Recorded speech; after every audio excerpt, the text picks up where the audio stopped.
alaikum. Assalamu alaikum. You all may be seated.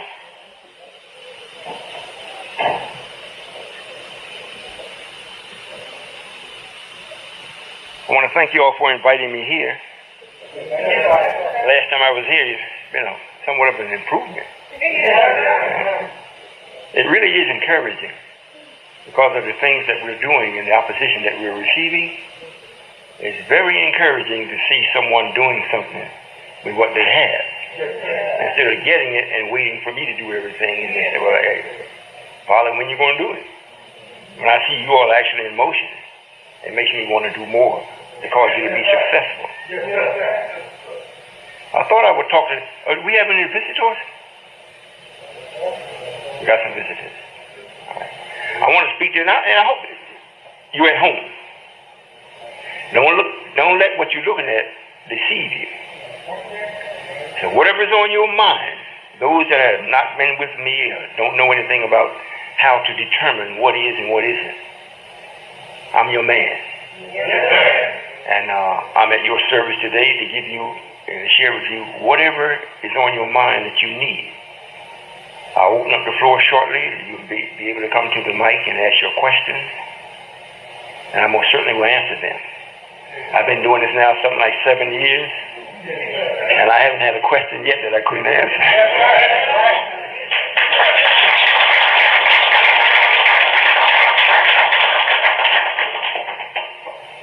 So with that, I think I'll go into a few things that I wanted to say. And I'm going to say this first. Whoever's doing the taping, make sure that you get my voice on. Put the tape in, you got to turn it wide open, you just barely hear it. There's been so much talk about the Muslims and the Christians.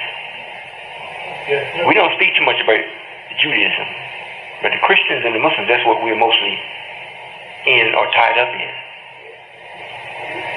And when you really, if you pay attention to what's being spoken and shared with you, if you ask the question, who is a Muslim? Who is it? We know what the answer is as far as, what is a Muslim. It is he who submits entirely to do the will of Allah. Up until now, most of you have known what the will is. So you couldn't be a full-fledged Muslim. You didn't know what to do. If we say let's build, that don't sound like it's different from anybody else. White people build it. So what do you mean, God build what? I go to work every day to a good-looking building. And you talking about building. So it's something to really think about. How many of you all were at the celebration last week? For those that were not, I would suggest that you get the tape. We spoke on belief, and we gave the origin of it. So if you all didn't listen, it should help you. Have you all found that to be true? Yes. Up until now, we've been living in a time that you can only say what you believe. Never what you know concerning what is relevant to the time. If we wrote history 25,000 years in advance, who knows it? None of it. If you speak, you read all these books, did all this research, and everything you read and everything you researched was somebody's belief, somebody's opinion. Or if you got some truth, it was in a fraction, and it wasn't enough for you to come to no definite decision, especially by God. Because most of you that don't know me don't believe it. Because in the world of believe and make-believe, God has been made to be something other than what he is. So that's what you believe. And when he shows up other than what you have been made to believe, you don't believe. That's understandable. However, that's not going to get you into heaven. You're going to have to start thinking like God thinks. Mathematically. You don't know how to do it unless you come and be taught how to do it. Because the mathematics that you think that I'm speaking about is numbers, and that is not what I'm speaking about. You have to think mathematically. Think mathematically. And when you do, you'll come up with the necessary answer of what you need. Now, who is the real Muslim? If you are real, then you are into the know. You actually are doing God's will or Allah's will. Well, what is His will? His will is for you to be able to think factually, righteously, and without negative. That's His will. That's my will. That you are able to think factually and without negative, without devilishment. And when you can do that, I don't have to give you nothing else. You got it. You got a whole planet that you're riding on out here. You can take it back. You don't have it now. Our enemy has it. He don't know what to do with it. That's why you get caught in tornadoes and everything, and half your house get blew away, and you're crying, and you don't know what to do. So when you start thinking, black man, and come back to your real self, you'll take over what you made. That's all I want you to do. Now, in the process of doing that, you got to come to class. You got to learn how to think. So we set up these mathematical thinking classes for you to come, and it's not dealing with numbers. It deals with how you got to think to be successful in your everyday life so you can break the chain, make the transition from wrong to right. Make the transition. You're not going to just jump from wrong reason to right. You can't do that. But there must be a process set up where each day, like you're growing when you're a child, as you grow, each day your shoe gets smaller and smaller because your foot is getting larger and larger until it gets large enough to carry your frame when it stops growing. So this is the same thing with this. You got to come and be taught. It's not so much about me being God. It's about you being God. I have to protect you while you're learning how to be God. And I do many other things also that you will learn how to do after you start thinking. Before then, you got to understand who is a real Christian. Since Christian means crystallize into oneness, who's doing the crystallizing? You can't do it yourself. If you're going to be crystallized into oneness, and that most certainly is not no oneness. Christianity? Most of you don't know what the word meant. So who's going to turn you the way you should be? If God Himself don't come and do it, it will not be done. First place, if it's not God Himself, He's coming with an opinion. He's coming with a little knowledge. He's coming with a strong belief. We're witnessing that today. And what led up to today, just with the minister and the Nation of Islam. Elijah Muhammad was taught for 3.5 years. He raised the nation up and ran it for 40 years. And what he taught, it was a message. What he was teaching is that you're God, black man, and your open enemy is the Caucasian, the white man. Now, the white man has done enough to you that you can see what I'm saying is true. The man's been doing it so long, he should know it's wrong now, so he should stop if he was righteous. But it seems like he just can't stop. So you should know that, black man. Now, after me comes God. Now, between me and God coming, there's going to be another character comes up that's going to take you away from my teachings if he can. And he's going to get 7 out of 10 of them, my best. In other words, 70 out of 100, 700 out of 1,000. That's how many he's going to get of my people, the ones that's with me. This is what the messenger said before he left. And then after that one comes in, another is going to stand up and remind you of what I said. He's going to do that between me and this God. Because after me comes God. But this is what's happening in between this. And this all be happening during this period of night. When you really can't see. You really got to believe now. Because you got all this other information and things that's been told to you and shown to you. And you're living it. And it makes sense. But you're still not free. But you have now the real longing. It's like, your wife had cooked a beautiful meal or your mother. It isn't finished. but the aroma is enticing you almost on the back. You want to go sit to the table before the table is set. That's where the message was. The conclusion of the message wasn't finished. But it was so attractive to those that really wanted to get away and do something right and wanted to really get themselves familiar with God. They were ready. I don't care. With no knowledge, they go fight tanks. They go fight the police. And the police never won. They never won. Every time the police came up against us or we came up against them, they always lost. That's because what was in us, the longing to be with God or to be like God, was strong. But the message wasn't enough to make you God. And then when Warren Dean came in after the messenger passed, since him and Minister Farrakhan Lewis is getting together today, Warren Dean came in, tested the messenger's followers, which is written that he would do. Those of you that read the Quran, look on the Absalom, you'll see it, or in the Bible, or the Sumerian in the Quran, in the Bible is Absalom. You'll see what he did. So he got the 7 out of 10. Now it's time for a reminder. However, the man that reminded us was with Wallace for the first 3 years, tearing the nation down. Now after the nation is torn down, then he starts reminding us. He breaks away. And everybody felt very good about it. However, the trust had been damaged. We couldn't quite trust this man because of what he did. If he came straight out from the messenger's teaching with all that fire and gusto and all that authority that was spoken from him, and he could just instantly go with this man, and we got to think, wait a minute.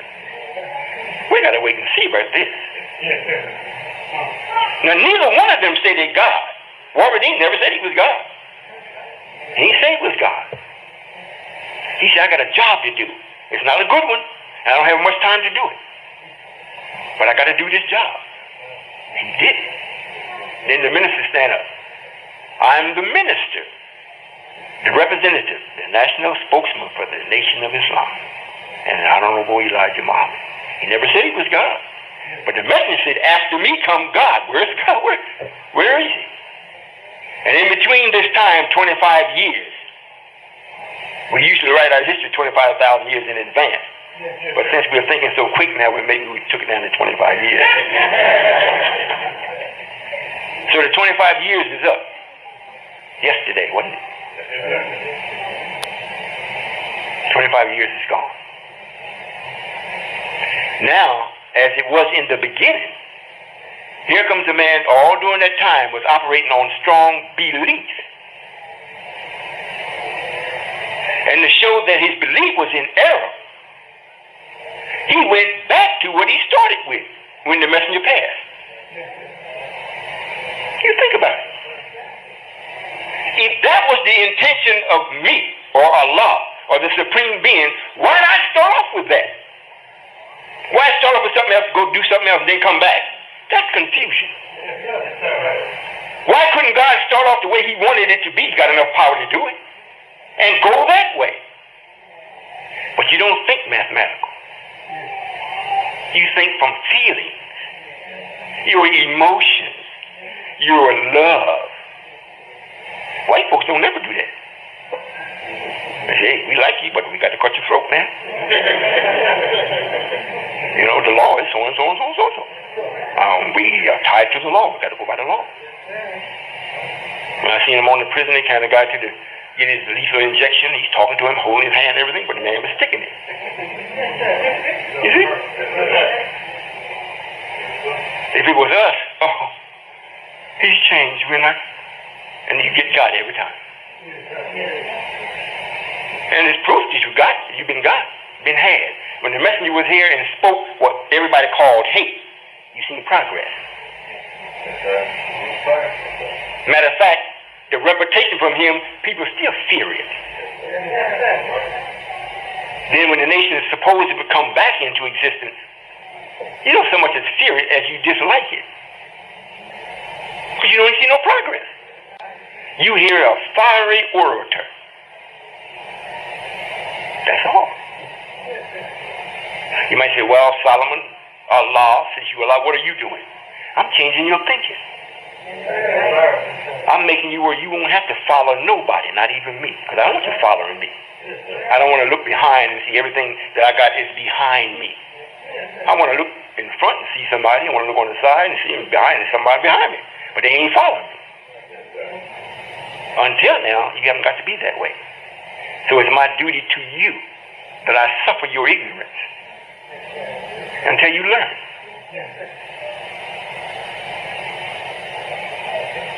I hope you understand. So today when you go home, you ask yourself, am I the real Muslim? Or am I the real Christian? Am I just nobody? It would be better that you be nobody at this time, really, unless you are really a real Muslim. And it's impossible for you to be a real Christian because ain't nobody teaching you how. The preachers themselves, it's written in the Bible, they're the last ones. If they make it, they'll be the last ones. Not have no opinion of. You're going to need to know. Regardless of how good Bishop Jake sounds, how many people they touching and falling like supposed to be healing, that ain't going to cut it. I'm telling you, it's not going to cut it. I'm telling you because I know. I don't have no opinion. I don't have no belief. Time for belief is over with. It's through. It's done. Up. Finished. You can believe what you want. It don't mean it's true. You got to know today. And God, it's written about God is the all-knower. But all of his people don't know nothing. They got to believe. So that's an indictment against God. If God know everything, he see everything. But if you ask anybody else, everything is written that he's supposed to be the author of and inspired people to write down. It's always believe. Oh, ye who believe, and the disbeliever, and the non-believer, and the hypocrite. Are you listening? Yes. Well, if God is God, why don't he end that? But you don't think that way because everybody standing before you is telling you what they believe. And today they're having a big Islamic conference. Potentates, imams, and everything all around the world that's coming to celebrate a Savior's birthday. But then they don't really recognize him as the Savior. Master Prophet Muhammad, they don't recognize him as no Savior. But they come in to celebrate that. But think about it. Think about it. And they all tell you, we believe. We believe. And every time one talk to me, they got to walk away and say, I never met nobody like you. I don't care what I come with, you got an answer for it. I said, no, I don't have a answer, I have the answer.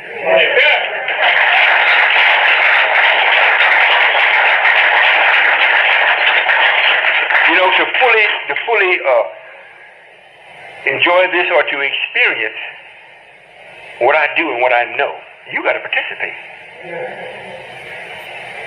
You know, this is like a large family. And the father has been absent for 72 trillion years. He's been absent. That's how strong his siblings are. They could do without their father. Because when he gets back, there's no force that the father put into motion is strong enough to do away with his children.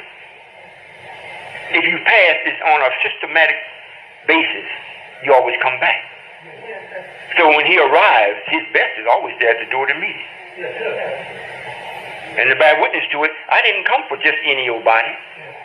I came for the 144,000. The Bible calls it the elite, the remnant. So the best is at the door waiting for the Father. The other rascals is running around with Red Mike and all these other people. But when they see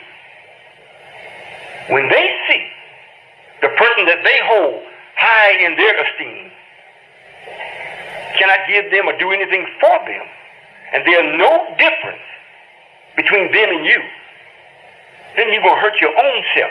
It's written in the book that you bit your fingers with intense grief, wishing that you had followed the footsteps of the apostle. Because what made you bite him in intense grief is because you seen the distance between you and the one that didn't stay back with you, went with God. Now it's the gap is almost so wide you can't see how you're gonna make it up. You can see it. You know, it's like you're in a storm. And you're riding through it. And when you get almost through it, and you can see off in the distance the sun shining. You look on the mountain, it's shining on it, beautiful. Where you are, it's dark and dreary, threatening. And you say, man, I hope nothing don't happen until I get to that spot. However, when you find out that the darkness is moving as fast as you, and the light is moving faster than the darkness, you can't catch up. That's a miserable feeling. And then when you look, you really look, you can't blame nobody. You can't blame the minister. You can't blame your preacher. You can't blame your mother or your father, because each tub got to sit on its own bottom. Just like the two brothers got up and left. If they left, they missed it. If they don't like what I said about your fire con, they still gonna miss it. They ain't about what you like or don't like. I'm telling you, it ain't about that. Ain't got nothing to do with that. If you don't learn how to think, and I mean quickly, you're in a world of hurt. And I'm not going to snap my finger, twinkle my nose, and you all know everything. It don't work that way. It don't work that way. It's written that heaven is within you. God is going to bring it out of you. However, I have to do it with your permission. Now, as long as you say no, I bring about a whipping on you. You know, you start spanking your child. You know, even yourself. You know, you keep eating that pork. You know it's killing you, but you just keep eating it. That's why you just got to go to the doctor. He tell you, well, you got to lay off that pork chops. Leave that bacon alone. You know, as long as you keep doing it and knowing it, you know you're whipping yourself. Then you whip yourself so long, you got to stop. And when you stop, then you start looking for the things to turn everything around. Most of the time, it's too late. Because the doctor never tells you in time enough for you to turn it around. He tells you just enough time to get medicine and keep him rich. And you go on and die off. I hope you all think about what's being said. So you don't think, well, God's going to come up and he looks handsome and he's snapping his fingers and lightning is jumping back and forth, and tomorrow Wichita is going to be glory because God came and blessed it. I am blessing those ones in Wichita that wanted to be blessed. And half of this room, I brought them with me. So those are really blessed. You think about it. We got a coach bus outside. We got another one at another place. We are setting up things of this nature. We want to get homes for our people. We want to get activity for you. We want to feed ourselves. We want to do everything that you are spoiled with. Because white folks spoil you. And they had to do it so you will support them. You don't make nothing for yourself. He made everything very easy for you. He worked the hell out of our parents. They wanted some ease. So when he brought the ease, and I remember 1960, that whole era, the main thing was do not spank your child. Let them grow up to be what they want to be. Look at it. Because I don't want them to go through what I went through. Yeah, well, no, we didn't either. However, you couldn't just let them grow up like a weed. However, that's what you did. Now everybody's smoking weed.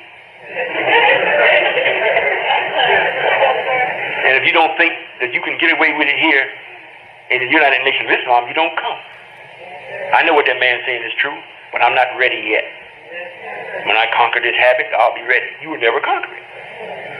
White folks make sure you're not because they know I'm here. They know. They don't believe, they don't think, they don't have an opinion. They know. Because they don't work with so much math, spoiling you, making sure that they can bring your orange juice to you. You can leave it out all day long. They got so much preservatives in it. It ain't gonna go bad. But see, you never even thought of it. You just go to the store and get it. And you go to the store, and that's why most of us that set up a business or try to go into business, you don't make it. Because you forgot you had to buy the toilet paper. You had to pay for the lights. The plumbing had to be right. You got to pay for the license for him to say, okay, you go in business. Then you got to have insurance. You got to have all this before you start. Before you start. Now, even if it's a candy store, they come down, oh, well, you got a violation. You got to fix that. You got to fix that. You got to fix it. Then when you go buy the candy, then you got to go to the man. Well, you can't buy it. You only got $1,000. We don't sell it at that. You got to at least get $5,000 worth. And you saying to yourself, damn, I knew all that. White folks know it because they've been doing it for years. And been giving it to you. So now when I come and say, all right, let's bill. You say, what? Bill? I need some money. I need to get paid. No.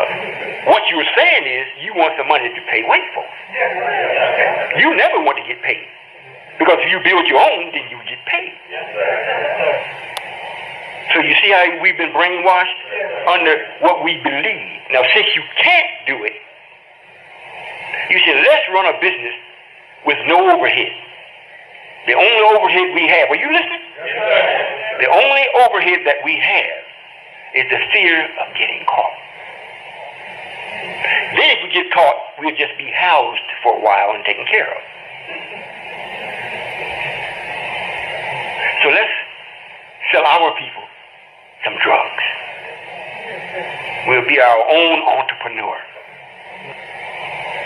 But you say, I love black people. Anything, and I hear it all the time from all these brothers that know everything. I love my black brother. I'll die for him. You don't have to die for him because you're killing him. You're selling the drugs and you're looking good, so to say. You're looking really foolish, really, to the intelligent man. For everything, if you're walking, you can just tell him. But what you wear, how you walk, how you look, how your skin is portraying yourself, we put a curse on you, woman. Put a curse on that money. We did. And you can't get out from under it.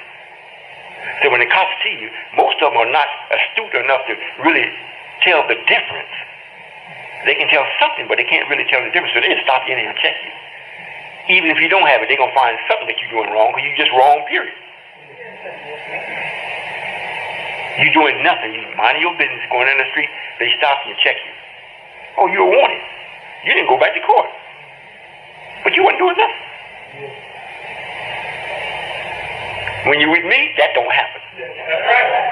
I'm telling you, when you're with me, that does not happen. If the cop stops you, if he stops you, and then once he see you, ask you a couple of questions, go ahead, young man. Sorry to inconvenience you, sister.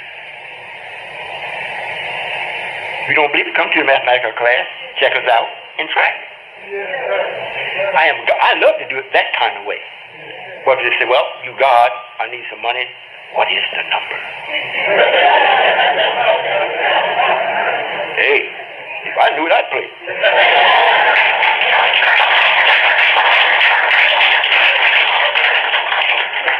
I do know the number.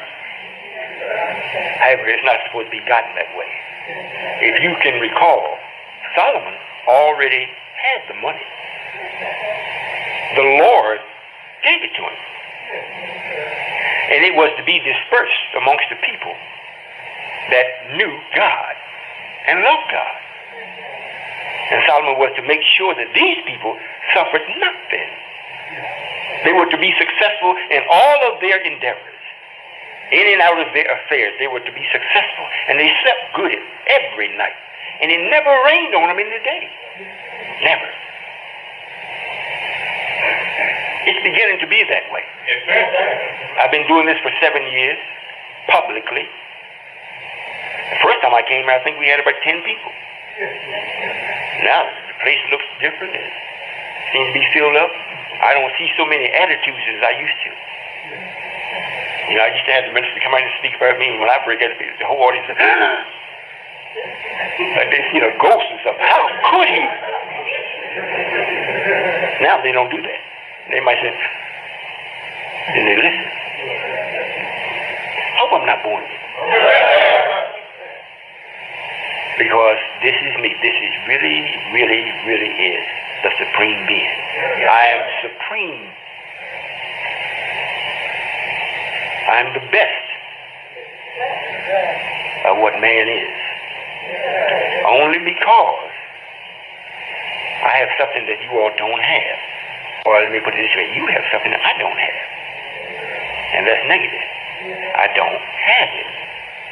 And a lot of brothers say, well, that's impossible. If you live it, you've got to have negative and positive. That's just the way it is. Well, we're not talking about anybody. We're talking about the Supreme Being. I do what I please, and it pleases me to be one way. So I can tolerate you while I'm bringing you up. Oh, you all understanding what's being said? I would love very much for the brothers all over this planet, especially here in North America, and also right here in Wichita, start to think, and start to come to the classes, start getting yourself ready to turn around and start being a man. You know, it's shameful, absolutely shameful, for us to be the way that we are, and our women are looking at us, and then we look at them. They look so bad, but it's because of us. And once you wake up and you go someplace and you see our women or our sisters catering to the white man, to any other man, and they treat him like he's God. He is God. He just ain't their God. He ain't the right God. But he's the God of this world. And you look at it, and the sister's so far gone. You know, it's a thing that gets you down in your soul. You know, here is my property, but I can't claim the ownership to it. If I were to stand up and do anything at this particular time, I would be beat down by her, not by the white man. She'll do it. What are you doing? So you got to see this and hope that you're working hard enough and fast enough that the black man will wake up. Wake up and take back what belonged to you. Not take a woman with you and you just have it for her physical self. That's all you can have it for. If you don't have it here, knowing, not no belief. If you don't have it, how you going to teach her? So what you believe, she argue with you just as strong. If you don't believe what you believe, you can't win. Because she can come up with just as much as to why you are wrong, and you can come up with why she's not right. Is that right? You might say, well, I expect to hear something different from God than this. I'm telling you what you need to know. You don't need for you to get all dressed up, suited up, and booted up, and you're looking in the mirror and everything looks fine, and the whole back of your suit is out. But you don't know it because you can't see it. So you need to know the things that's going to keep you always balanced. You got to know where to go. You got to know who to talk to, and you got to know how to talk. And in mathematical thinking classes, we have language classes along with it too, how to speak properly. If you don't, you're not going to be successful. Now, I'm not talking about enunciation and pronunciation. I'm not talking about that type of speaking. Is that clear? Yeah. Anybody got any questions for me? Nobody has no questions? All right, not yet. I just wonder if you had some.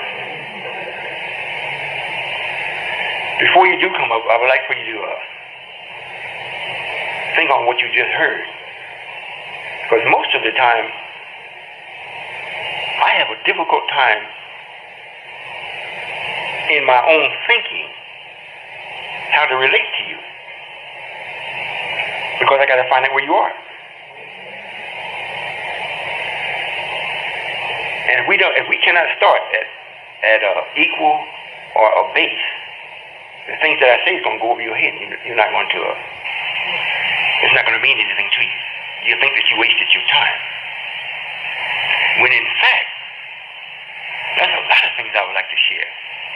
And the ones that are already with me, I don't know of anything that at their level of thinking that they could ask me that I haven't already answered more than once and in more than many different ways. From Pluto all the way to the sun. And then other galaxies and star systems. I was speaking with those ones that are just coming. If you've never seen me before, if you came because of what you heard on the radio and you wanted to see this God or you wanted to question me, these things that I'm speaking about are things that we really need to know to get started with. God blesses the one that has his own. Now, if you don't have a house of your own, and I don't mean just this temple, that type of house. I'm talking about a whole system set up where it will sustain you.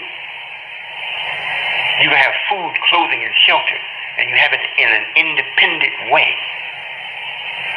If the open enemy can do it, and when I say open enemy, he's not just an enemy to you. He's an enemy to the planet. He dirtied the water up. He dirtied the air up. So it's not just to you. However, he's an enemy to the planet. However, the planet still provides for him. It's running out, but it has provided for him right up until now. So he go and get his food, which is one of the largest industries in North America, the world, for that's concerned. The food industry. And if you think that it is, and he don't care much about it, you try to get in it. Open up a grocery store and see what he tell you. Well, you got to have so much money down, so much this, and you got to do this before I even deliver it to your store. Then go make your own. If you process it, are you listening? Yes, if you process the food, then here comes the FDA. Well, let me see your canning factory. If you didn't go to school, well, you got to go to school. I'm the teacher of this. You go to school and learn, and you can't take all that stuff off the shelf. If it isn't watermelons, peas, or something that's natural that you don't process, you can't sell it.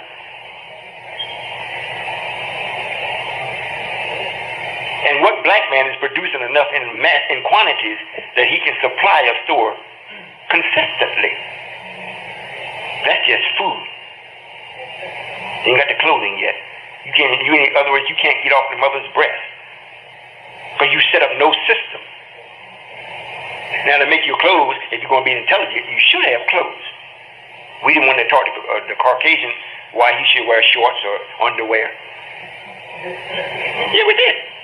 We taught him how to make his clothes and everything, but you don't have none. All the clothes you got came from him. Even if a black tailor made it. Which one made this one? He said, well, I got to have some money down so I can go down to Mr. Bobo and buy the fabric from him. I said, okay, next year I come get a suit, I'm going to bring you the fabric. But the brothers ain't waking up fast enough. I would love to do that. Tell Mr. Lofton, I want you to make me a couple of suits. I'm bringing some display of fabrics that I would like to have made out of from our gin mill. And I'd like for you to sew it up for me. Why folks do what we can? You can't because you believe. You believe you know everything about Isis and Horus. You know everything about Africa. You know everything about Prophet Muhammad. You know everything about the Quran. And you know everything about Allah. And all this that you know, the man looking at you laughing. You put the chains on, I'm wearing gold because it's fine, it's the best the earth produces. He's looking at you laughing because you got it from him. Brother sent me some gold. I said, man, this is good. He sent a whole script with it. It's very spiritual. I read it. I touched it. When I touched it, like some electric ran all up my arm and everything. I said, man, this is, like the Bible says, this is a healing thing. So I said, well, let me see. Since we need money, I ain't just let it sit here. He gave me something like £1 or more. I said, let me see what Whitey will give me for this. So I got one of the sisters there, and well, we tried to find out first, where do you take it? So we got a sister that know how to snoop out everything. She found out where to get it, so we sent it on off. Now, mind you, the brothers that gave it to me, are you all listening? Well, I want to show you something. It's fine having gold, silver, and diamonds and everything. However, it's not like having the black man that can think. So him giving me gold for $8, fine. Yeah, thank you. But if I'm still the only one that can think factually, what am I going to do with the gold? I don't wear none of it. You don't see none on me. You know, I might have a few gold spoons laced around the edges of it that I eat with. But do I? So we send it off to have it analyzed just to see how pure it is. Because the brother was telling me it's like something like 99% pure. Now, you know, that's some pure gold. When we sent it off, they sent back and let us know, said, well, the gold is real good, but it's an element in it that we can't identify what it is.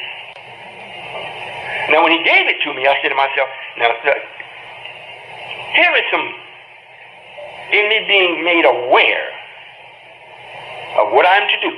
Are you listening? Yes. In me being made aware of what I'm to do and who I am that will justify what I'm to do, I was told and shown many, many, many things.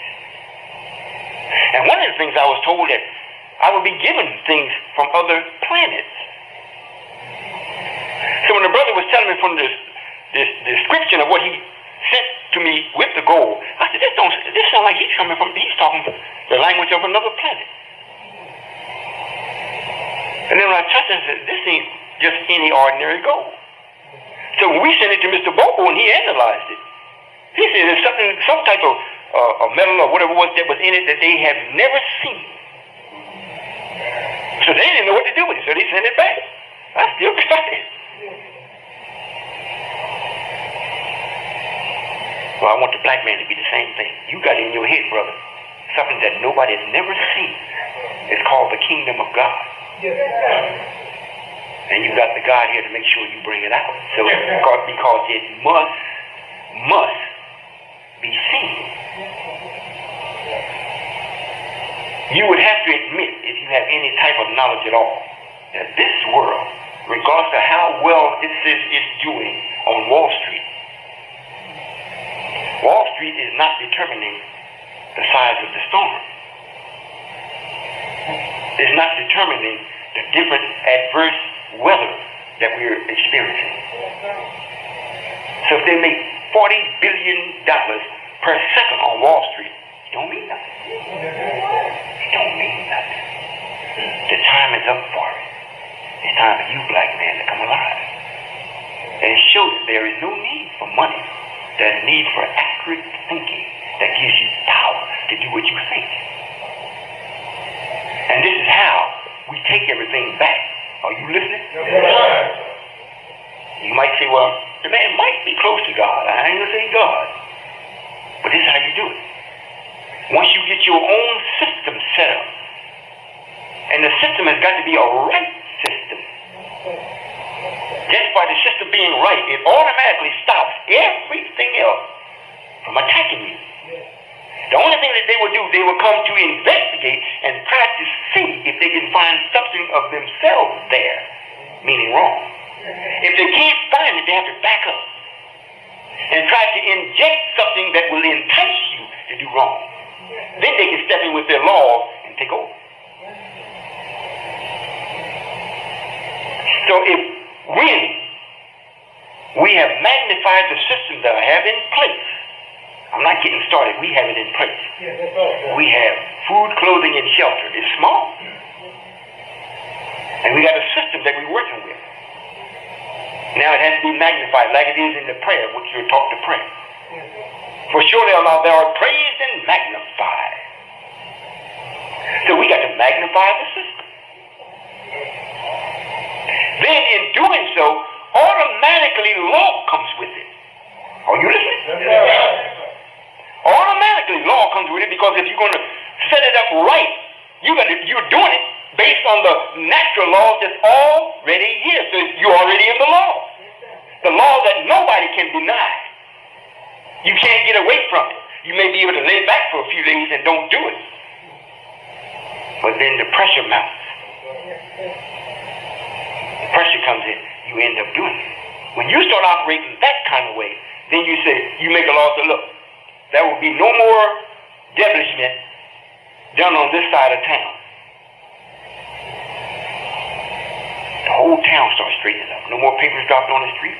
The weeds don't even grow. Because you got a brother or sister that know how to counteract what will happen with the weeds. So then later the weeds don't grow. Now the people on the other side of town is catching hell with all of their weed mines. They got a hell of a burden on it. Are you listening? I'm telling you what you got to do, black man. This is what you got to do. And as long as you're going with somebody that believes, you can forget it. You had 6,000 years of intense belief. You can't say you haven't. You have. It's 6,000 years of intense belief that we have now experienced. God is to come at the end of time, in the beginning of his time. And if he's to come at that time, then he's got to come taking you out of belief into actually knowing. And however, he's not going to tell you something for you to just know it. He's got to give you the system that will cause you to know what you want to know when you want to know it without him. Am I making any sense? If you got to wait for me, you got to pray for me, pray to me every night, every morning, 5 times a day, you got to pray to me. Something is wrong. Something is wrong with that kind of God. You do that in the absence of God. That's why you can believe. God don't hold it against you. I wasn't here, so you believed. I mean, I wasn't here for 100 years. The other man was in my house. You thought he was your daddy. You believed it. And real dad shows up and shows you proof. But then you don't like it. First thing comes in your mind, well, damn it, why you weren't here for the 100 years? Where were you? Never stop and look, well, what were you doing, Dad? Let me gather all the facts to see if really you were justified for doing that. And Lord, you all don't do that because you're still laboring under belief. And whoever speaks the strongest in their belief and shows the most emotion, that's where you go with. Is that right? Well, I'm opening up the floor for you all to come and ask questions. And maybe we can get into some knowledge of what you want to know. However, I want you to know that the temple is here. I'm opening them up all over the country. And it will not be very long at all at this particular time before I will be in the home that was built for me by Elijah Muhammad under the instructions of Master Farad Muhammad, where Lewis is now residing sometimes, but is in his authority at the time. And he's doing the same thing in it as the Indians did here. When the white man came in, he wasn't doing nothing with this. So he took it. And look what he's going to do with it. The ministers in the palace are the seat of power, but he ain't exercising no power. The power that he exercises is to tell you to come bring the money. But you don't never see what's happening with it. Never. We get $200 in from the temples around the country a week, and we put it to work. We have all kinds of things. One time I could remember just saying it. Now I got to have to write it down. And it's steady growing. With $200. We can talk about millions. Just a little bit. You all may not see it here. You see a little sandwich shop. It's been here for a while. Starting off with the food. It's been here for a while. We used to truck the bread that was made from our wheat from Kansas City here to Wichita. Now the ministers carry me in the back today, and I look back there, they got their own bakery. They're baking their own bread.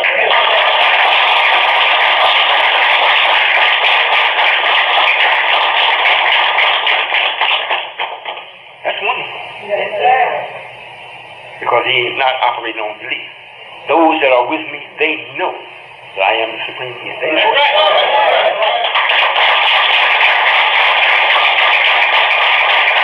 And if you don't know, why not? What's your excuse for not knowing? I didn't believe, so I never came. You didn't believe. You see? So now you don't know. If I didn't know that I am, I certainly would be speaking in such ways that you would know this man is crazy. You can't speak what I speak and do what I do and have the slightest bit of insanity. You can't do that. And the thing that made Warreddin or Wallace Muhammad, the messenger's son, successful, he always come out and say, with the name of Allah. He never denied what he was doing. With means I'm devilish, I'm negative, however I'm coming with the name of Allah. Not coming in the name of Allah. You get this paper you read. But you all don't know nothing, so you read it and don't know what you read. How can you do anything with Allah? That means you are his partner. And Allah's supposed to be first. First in everything. So just the language alone let you know this ain't right. But you still like this is the way to go. The road was broad, it was crowded, you was partying, you was dancing, you was smoking that wacky tobacco. You were having a good time.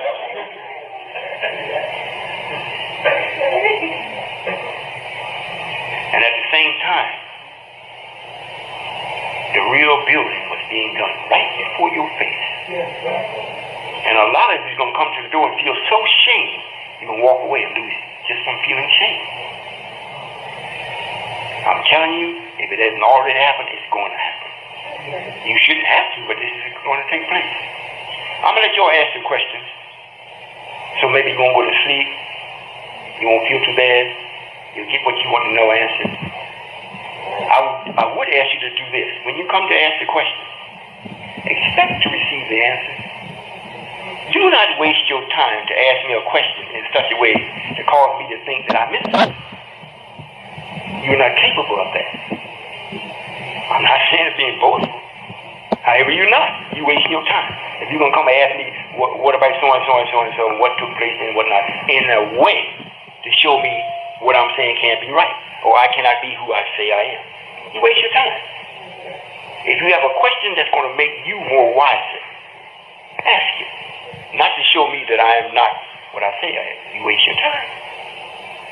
So with that, have you all understood what's been said so far? I personally would love to experience a real Muslim. And I personally would love to crystallize the Christians. It's going to happen anyhow. That's why y'all build all them beautiful churches. I'll put it in, if I can inspire you to write something in the Bible, I most certainly can. Hey, get my house ready for me. When I come to speak to you, since you think I'm glory this and all that kind of stuff, build it, so when I step in it, that's what I'll be for you. And I'm going to crystallize you. That's why you can say, well, the people on the other side of the mountain were all dressed in white, washed clean by the blood of the Lamb. Blood means truth. So the truth that I will share with you most certainly will wash you white. Your thinking, not necessarily your clothes. So I have a lot of people with me.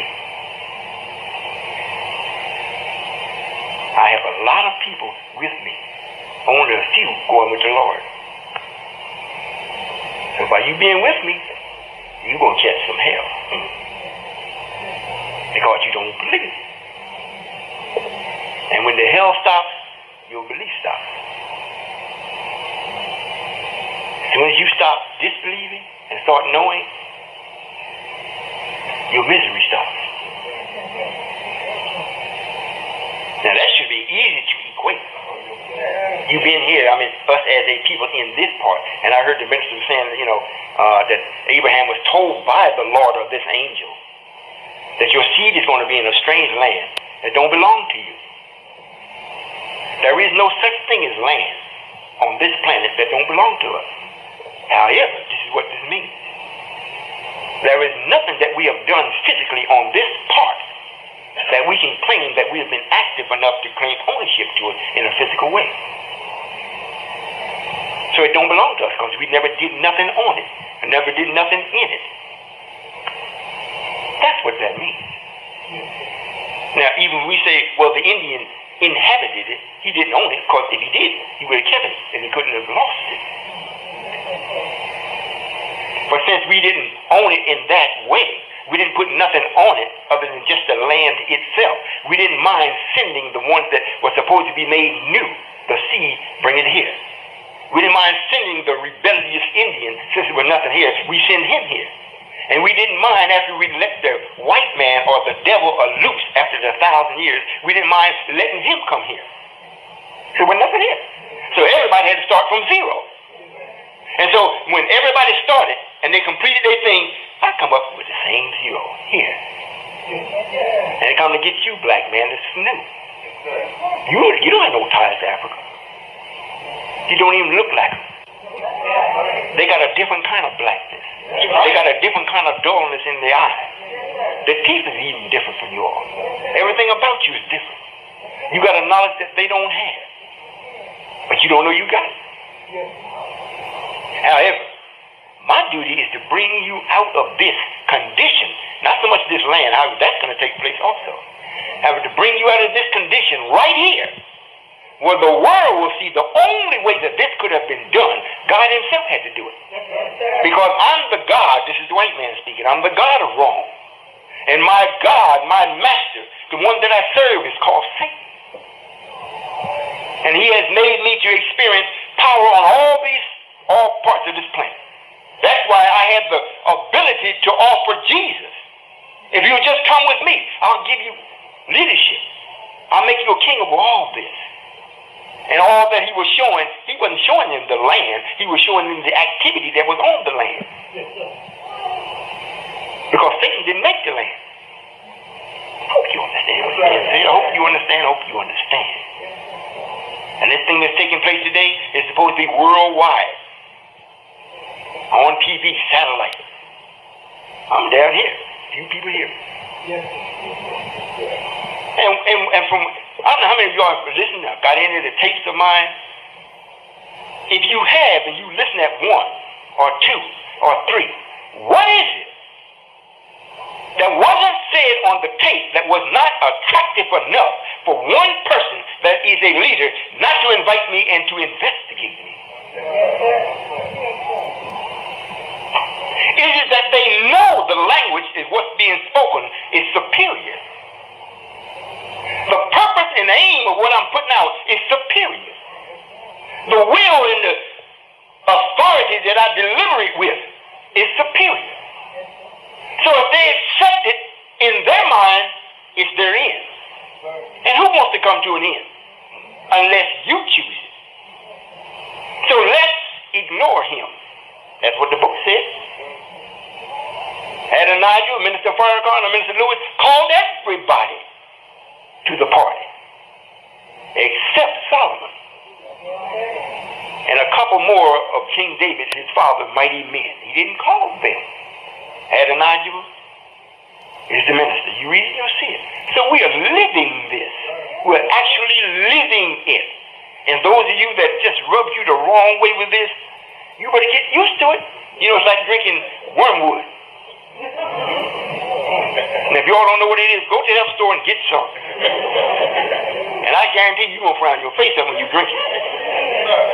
But it's the best thing you can drink. It's bitter in your mouth, but it's sweet in the tongue. But what you've been taking, what's been sweet in the mouth, and tearing you up in your soul. You can't digest it because you're still drinking beast milk. You're still eating the beast. You already know this. I'm just letting you know I know it.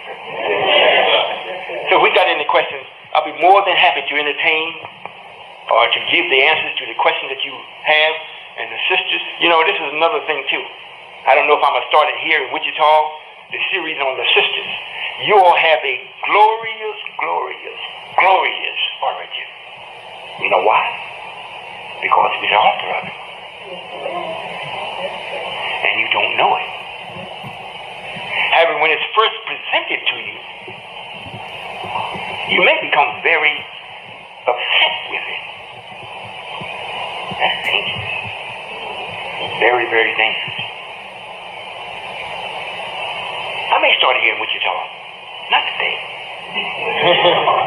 And the reason why, I got to get some brothers that will think. Not can. You can. You just won't.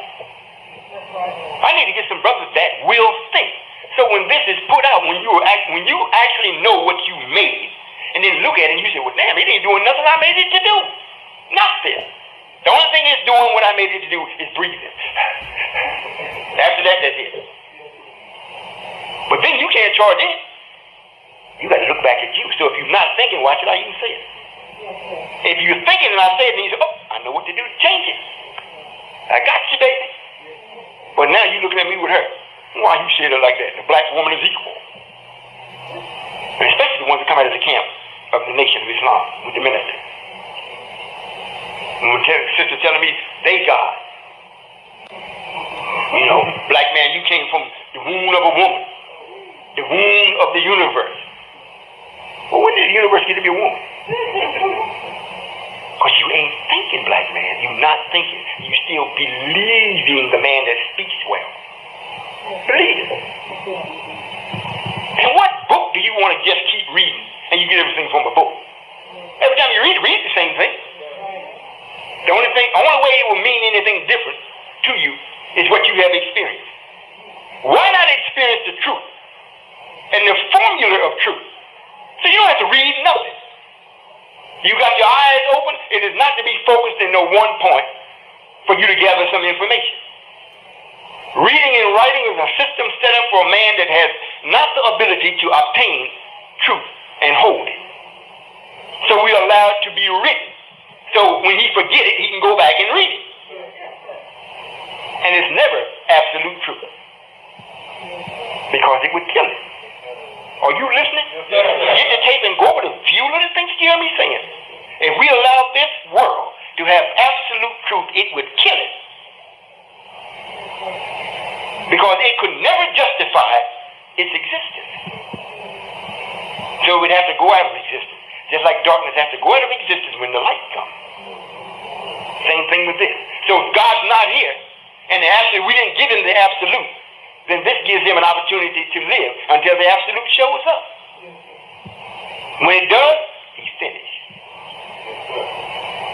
However, the hurting part is, when it does come, I find my people swallowed up and thoroughly digested by their own open enemy. Wake up, wake up, wake up. Are you understanding what's being said? Yes, sir. So I would like to experience a real Muslim. A real Muslim. I'm going to say the definition again so you don't get mixed up. This is what I'm not saying. I'm not saying I want to experience a brother that know everything. That's not a Muslim. You might say, well, Solomon, you say you know everything. Are you a Muslim? Nope, not a Muslim. I'm not. Now, once you develop the art of thinking and start to really perform it and do it, start bringing this heaven out of your mind into reality, you will cease being a Muslim too. I have to call you God. That ain't Muslim. As long as you're a Muslim, you're operating under belief. I submit myself entirely to his daddy. Entirely. To do the will of his daddy. Until he gets to be 21 and his dad tell me, hey, you got it, son. You don't need to be submitting to me. You got it. Go make you a son and let him submit to you. This don't make sense to it. All of y'all that's going to go back and talk to the brothers on the corner because they got too much knowledge to come hear somebody that's crazy. And they just waiting for you to get back so they can question you. Oh, how did he look? Now I hear he talks a bunch of foolishness. I mean, I don't even know why you even went. But this is exactly what they need to hear. And they need to know where to come to. They need to be under this 7-point star. I'll take your questions if you have them now. We have a mic. We want to get it on the mic. You can come up, sister. Brother, on this side, come up on the side over here. Put it on the mic so when you go home, you can listen to yourself on tape. You want to let the sister go first? Yes, ma'am. Okay. Make sure we get it on tape now. Okay, the Lord God is worthy to be praised. Now, you said that who you said Allah was? I just need to know that one first. And who is the supreme being to you? They are one and the same. The supreme being and Allah is one and the same. It's a different language or a different expression to describe the same person. You know, since we are in such diversity concerning many things, and especially about Allah himself, or the Lord, or Jesus Christ. He's called in many ways because of this belief. Okay, who do you say Jesus Christ is? It's me. You say Jesus Christ is you. Yes, ma'am. In the beginning was the Word, and the Word was with God. Now, how are you, Jesus Christ? And then the Word became God, right? Okay. How are you, Jesus Christ? Well, going by what you just said, in the beginning, I had the Word. And I studied it, carried it with me, thinking on it. And then, I didn't have it, it became me. So that's why I can answer anything you got and do what I please. I'm the one that's bringing about this kingdom. Okay. It's written about. Jesus Christ died and rose again. Now, he died and rose again. Now, how do you explain that in the Bible? Matthew, John, Mark, and Luke. Okay. You don't read where Jesus Christ died. You read that Jesus died. Christ has never been back. It's written in the Bible about Jesus and then Jesus Christ. The Christ comes in after from Matthew on down to Revelation. But the Christ is the one that's coming up. This particular person is described in many different ways. You have Jesus Christ, and I want y'all to listen because I'm talking about thinking. And whether she gets it or not, fine or okay, or she don't get it, she don't get it. You got to get it because you are her maker. So it's not to be where she asks the question and you walk away, yep, she was right. She ain't right. She needs understanding. You have Joshua. It means just his will. In the Bible, just his, I want you to listen. Just his will. That person has got to be God. You have Solomon. It means a solid or single man by himself. Got to be God. You have Jesus Christ. Jesus means justice. Christ means crusher. And a person that has that type of justice and can crush people or crush the enemy, whatnot, he got to be God. Yes, then he has in there the Son of Man or the man-child that was born. A son, and this day a son was given. That particular person got to be God. And the way what's written about Solomon that's in all of the literature, no character supersedes what Solomon did. Even God himself or the Lord himself at the time, he goes and says, look, I'm pleased with you, man. I'm pleased with you. So much so, you know I love your father David. You know I love him. I made him to come before Pharaoh and be victorious over Pharaoh. Something that nobody has ever done. So just that fact alone let me know that I was loved and he was loved by it. However, I didn't let him build my home.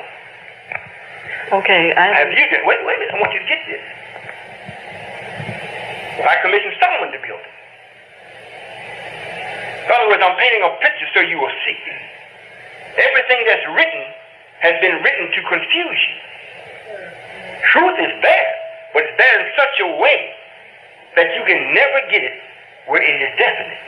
Okay, I have another question. And the first four Gospels said that Jesus Christ was born of the seed of the Holy Ghost. Now, he came on the earth, and he died and rose again. Now, who are you born of? I'm born of the Holy Ghost. When Elijah Master Muhammad met Elijah, or Elijah met him, and those two together put the word out, and the Spirit with it, and the fiery ministers that ministered what he taught, called me. I had to answer it. The Holy Ghost grabbed me. And it made me go search the word. And the word was what Elijah was speaking. The way Minister Farrakhan spoke it and the way Elijah spoke it was the Holy Ghost. And after I accepted it, digested it, tried it, and then the scientists came, picked me up, carried me around the universe and showed me you. Yes, sir. And where you came from. And then I knew the word was me. It ain't something that I got and I got to carry with me or I have to remember. It is me. That's why when they talk about Joshua, that's why when they speak about Joshua in the book, and most people don't say anything about that because they say, well, he's a little prophet. But you should check it out. When they speak about Joshua, he said he's the son of none. What do you mean, son of none? There is no female involved. He's the son of two men, Master Muhammad and Elijah Muhammad. I'm that son. I'm that Joshua. Okay, whether you believe it or not, that don't have anything to do with it. I'm sharing certain knowledge. Just leave it alone. I'm sharing certain knowledge with everybody, the body, and the ones that hear this tape, so you will know how to think. The man that wrote the Bible is your open enemy. Yes, sir. He most certainly is the open enemy. And let's look at it. If Allah told the man, look, you can have 6,000 years, I'm not going to bother you. I'm not going to do nothing to you. Do whatever you want to do. Matter of fact, I'm going to give you the authority to change the names of the angels. And then you can name every creeping, crawling thing on the planet. You do that. However, at the end of the 6,000 years or the 6 days, God, will come on the morning of the 7,000th year or the 7th day. And I'm going to put you to rest. Now, what does Mr. Whitey do? He go and take the scrolls that the few people that we sent to him, prophets or apostles or messengers sent to him, he took the writings from them, compiled it, gave it to you. Okay. So when the real one did show up, what do? I believe this got to be a farce. It cannot be. Because it reads so-and-so in the Bible. And the man that wrote it is a born liar. He put it in the book himself. Jesus told him, you ain't of my father. That's right. I mean, you of your father. Who is my father? Your father is a murderer and a liar from the beginning. Yes, sir. Not that he was good and he turned that way. From the beginning, that's your father. So now we talking about people, we got two different fathers here. Now why is Jesus, if Jesus got the real father, he's got to answer to people that's in authority over him, so much so that they can take his life. But this is the man that wrote the Bible. You see? So it takes God himself to come and say, look, this is how you deceive this man. This man would be a fool to come and write the truth in such a way where it's going to wake you up. So what we'll do, we'll take the homosexual, King James, and let him put his virgin on it and give it to him. Go over there and try that on the Indians. That's where I'll have my people. He can't do that stuff over there in Arabia because I allow them to have Islam as a religion. And that religion kept Christianity in check. So in order for Christianity to do what it's doing here today, it had to leave that country, come over in this country where nobody was, and get started on their own. Then take King James' version and give it to the indigenous people. Then bring you over here because the indigenous people wouldn't work. Because they're free people by God. So they bring you over here. You promised this man that he's going to live, you're going to help him live for 6,000 years, so you went to work. 400 years, strapped on your back, his foot on your neck, making sure that he's successful, helping him to pass out the Bible, helping him to build a church, helping him to tell the lie. So when I show up, I am the Word.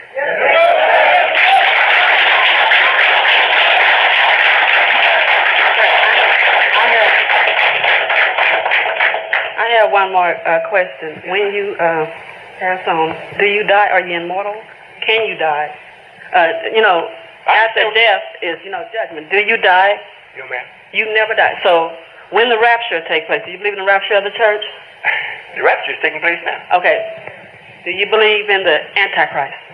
See, this is what I was talking about. Up until now, strong belief. So we just stand here and argue back and forth. Not really. Because what I say, you can't come back with it. I don't believe in no Antichrist. I know exactly where he is and who he is and where he's at. Yes, sir. Do you believe the 1,000-year reign of Jesus Christ? You see? Belief. Do you know that the 1,000 years of reign of Jesus Christ is going to happen? Yes, ma'am. You want me to explain it to you? Okay. Do you know that revelation that all men is going to come up to the judgment of the throne of God? Do you believe that? What will make you think I don't? Okay, I asked you, did you believe the rapture of the church? What will make you think I don't? I'm asking, do you, sir? Yes, ma'am. Okay, do you think it already have taken place? It's in process now. Okay, do you believe there's going to be a 7 years reign of the Antichrist? Well, I don't know if I give him that much time or not. Do you believe? Okay, do you believe the 1,000-year reign of Jesus Christ? Now, you say you are Jesus Christ. You say you are Christ. Do you believe you're going to reign that 1,000 years? Well, according to Scripture, yes, ma'am. And beyond that, matter of fact, it says, what I built lasts forever. Okay, what can you prove that you built anything? Do you have anything in proof today that you have built anything? The Lord 3 says, in the beginning, He created heaven and earth. Can you show me anything that you built, sir? Well, let me see if I can come on your level and show you.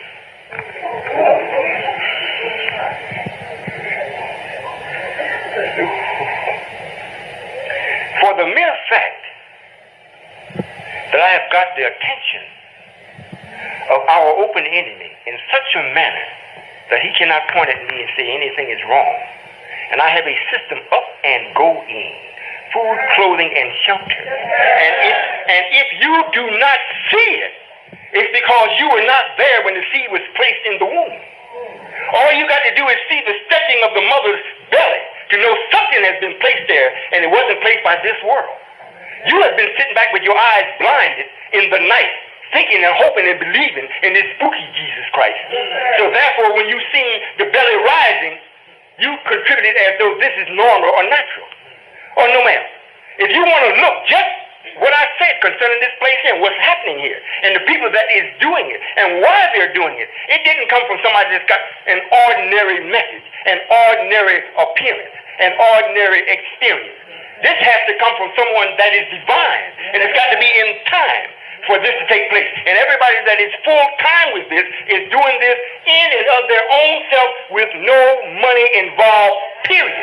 So if you can do that, and you know anybody else, if you know anybody else with all their power that can do that, I want to meet them, because it is not being done. And for you and anyone else that don't know, and that you're still giving all this credit to white folks, they come up and say, you are doing something that nobody is doing, because they investigate. You feel so comfortable that you think you don't have to investigate. So when you come with questions that is beneath baby stage. You're late. You're behind the time. However, I'm not coming after you no how. I'm coming after you, black man. I don't answer to no woman. This is not against the female. This is not against the female, but I don't answer to you. And I put it in the Quran. If you're going to follow a woman, she can only lead you to hell. And hell is going to be filled up with the women, and it's going to be filled up with men led by women. You hear that? So knowing this, I don't take no insult from some woman. All y'all should get yourself together and understand. This is a man's universe. And this has been mankind's world. So I'm here doing exactly what is written. It's just that you don't understand what's written. And since you believe, that don't mean nothing. I can believe that it's thunderstorming out there, and it's not doing it. But I do know how to make it. You see? So to ask those type of questions, it's like saying, this is what it says to the wise people. If I said I've been doing this for 7 years and building, don't you think somebody's already asked me this? Or what makes you think I didn't ask me this? You come up with these type of questions as though, well, let me ask him this, and he can't answer it. Please. You see? I'm not blaming her. I'm blaming you. Because if you had already known and told her, she would never come up and ask me. Next question. Oh, you got another one? Can I have this gentleman here? Is this all right? Is it all right if I hug him? No, ma'am. You do that after me. Okay, God bless. He does look good, but hey. Yes, sir. Thank you, sir. First, I would like to say that I applaud what you, yourself, and those who are with you are doing in Kansas City, Kansas. I really appreciate that brothers and sisters are starting to stand up for what is right. And my question is, do I have a limit on how many questions I could answer or ask? Well, ask two. Okay. Come back to the line. Okay. What are some of the conditions under which a person must submit to in order to be with the idea of the United Nation of Islam? Like, what would I have to give up, you know what I'm saying, in my life now? Well, the book reads, you give up everything. Curse your mother and father and come follow me. Pick up the cross. That's what the book reads. You curse them out. Pick up your cross and come follow me. However, you can't follow me. The question is a legit question. This is what one has to do. You have to give up all of your opinions. You got to give up your method of thinking. You got to let that go. Then when you come to be with me, you take on your proper way of doing things, which is the proper mathematical way of thinking. And then if you got things, if you got a house and you got a car and you got a bank account and all this, if you're going to come and be with me full time, then yes, you give that up according to where you are. If you're here in Wichita and whatnot, this is why it's already written before I showed them in the flesh, especially to the Muslims, because we know the Christians wasn't going to do it. It's written, the question was asked, what would you give to see this day? And the day that we were looking to see is the day where there's no more sickness, no more death, no more crying, no more darkness, no more sadness. What would you give, black man, to see that day? And the answer is, since you was dumb and didn't know how to answer, we answered it for you. I will give all that I have and all within my power to see that day. So when you have that, if you have it, and if it is needed, that's what you give. Especially at this stage, because we're still almost like in an embryo stage. We're very tiny. But this is something that cannot be stamped out. It can't be shot out. It can't be prayed out. It can't be whooshed out. This is. If there is no one left but me, it still is, because I'm the real is. And if I have to stand off in space and get rid of this, it's got to go. It's got to go. So that's what you give up. The first thing you do is give up your will to resist this. Give up niggardly thinking, niggardly habits. Then after you come in, we're not asking you to give nothing when you come in. After you learn, and that it is justified for you to give what you have outside of yourself, that you use your energy to accumulate, when you see it and understand it, well then fine. But if you don't see it and don't understand it, well we don't take it from you. And if you never get to the point where you do, then we know there's something wrong with him. That answer? Yes, sir. Yes, sir. My next question is there a timeline for when the idea, I guess, will be in its fullest? And when it does happen in its zenith, what would happen to white folks? What would happen to the rest of the race of the people? And what position would black people be in that situation? Well, black people will be in the position of God. And the one thing that every race of people is fortunate is that the black man is a just man. He's a just man. So every race of people, including our open enemies, the Caucasians, know that we're not going to do something to him out of spite, out of tit for tat, because he ain't that great. So if he wants to be a part of this, and which is already written, are you listening? Yes, it's already written that he would come and help me do this. So it's written, so he's going to do it. And when he does it, this 1,000 years she's talking about, I got 1,000 years set up for him to be in a very, very, very beautiful place. And the process of his non-existence is so gentle and so loving that he will go out of existence and not even know it. Only thing we will come to realize one day, hey, ain't no more white people. You won't wonder what happened. You just say, all praise due to Allah, he's a merciful God. And all other races in between, they're going to also do the same thing. We're not going to give them no particular place like we are the white man. And because they are not the God. They have expressed their power. They have a certain piece of land that they operate on. But this man, white man, has been the God of the whole world. He's influenced all of the Japanese, the Chinese, the Indians. He's influenced all of them, Africa, everything. He can say, well, look, Muammar Gaddafi, we're not sending you no medicine. Iraq, we're putting a sanction on you and make all of them suffer. So we can't look at Iraq and say, well, look, they're Muslim people, they're Godish people. But they're we God. You got another man thousands of miles away from telling them what to do, what they can have, what they can't have.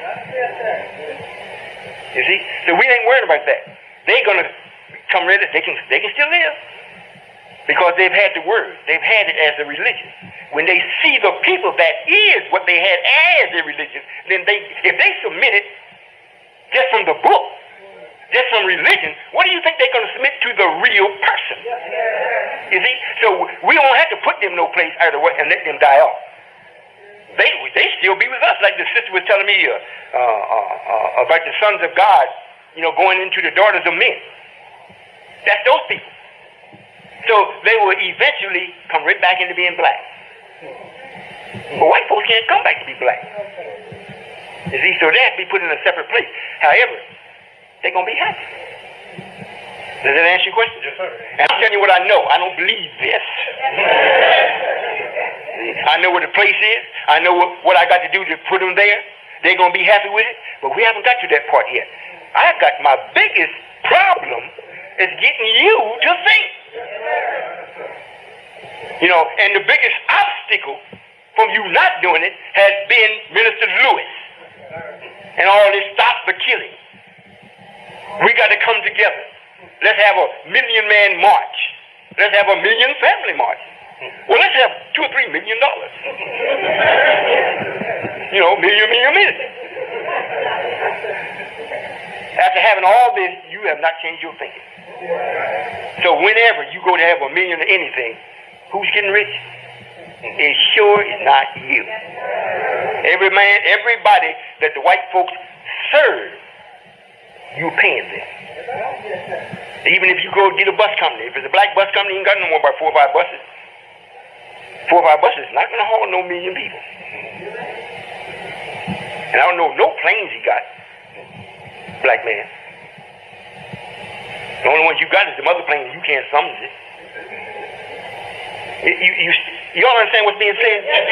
So it's imperative that you learn to think. You've got to come to the temple to start learning how to think this mathematical way, because you've been made so personal about everything. You just personal. So when knowledge comes to you, you put it in a personal way. Just like the sister was telling me about what she was up there asking me questions. She asked it, everything she asked was in a personal way, like I'm offending her personally. You see? Okay. Yes, thank you very much. Yes, sir. Assalamu alaikum, Father. Walaikum salam. Yes, sir. My first question is, what does the 7-point star in the crescent moon represent? Well, the crescent always represents the woman or the female or water. It represents equality. And if you put water in anything, it always seeks its own level. You can't make one side of the water stand up higher than the other. You can turn the container that it is in and make it appear to be that. But the water is level, the container is not. So it represents equality. The red background represents freedom, or the sun, that makes things, germinates things and make it grow. You know, like the Son of Man. Make it just grow.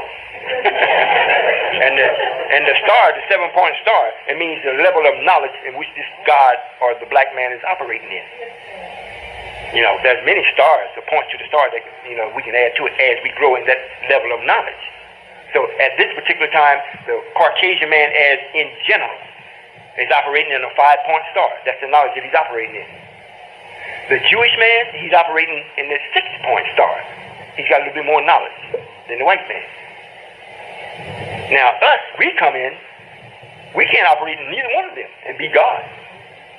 Now if we're going to bring about a change, so we got to start off at least one better. Yes, sir. It means justice. So the more knowledge you have, the more justice you can administer. So that's what that represents. And I don't believe that. You got it? Yes, sir. Yes, sir, Father. I would like to ask the meaning of my name, if you would permit that. Well, maybe at the end of the lecture. Yes, sir. Or at the end of the communication. I want to call it a lecture. Yes, sir. All right. Yes, ma'am. Assalamu alaikum. Walaikum salam. I came up under the Honorable Elijah Muhammad. May Allah be pleased with him. Yes, ma'am. To my understanding, in 1975, the Honorable Elijah Muhammad told us to go to the Quran. Was that a wrong move? No, ma'am. What he said was this. If you want to talk to Allah, read the Quran. However, if you are my follower, seek your way through me. Okay, I have one more question. Yes, ma'am. Since you came under or through David or Elijah, Right. in case I make it a mistake, what Solomon was given was greater than anyone have ever received. Yes, ma'am. Are you that Solomon? I'm absolutely him.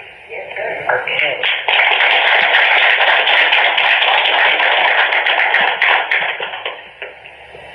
Because I read the Quran, I'm related from the Quran. Yes, ma'am. And so you are Jesus. No, ma'am. David or the messenger. In other words, everything has to come to its fullness. You know, it's like having a child. You know, you say, well, in the Bible it's written about this man-child that was born. You know, she gave birth to a man-child. Well, it was a man, because got everything the man got. However, it has to be developed to the man. So you start off with child. However, before it can be counted and recognized, it starts off saying man. But no, he's not a man yet, child. If you understand what I'm saying. I don't have a problem with that. All right. So it's the same thing with me. You know, I being the Solomon, or in the Quran it speaks about David had a physical Solomon, son named Solomon. Mm-hmm. Then he had a Solomon bestowed on him that the Lord was telling. This is the Solomon that the Lord was telling him about that he would have. However, everything has to come to its fullness, like the child got to come to his fullness and be a man. The same thing with this. All of the prophets and everything that you read about in Scripture, these were steps getting to the fullness of what the whole plan is about. So the Solomon that David actually really had as a physical son was only a sign, or the last step before the fullness of what Solomon would do.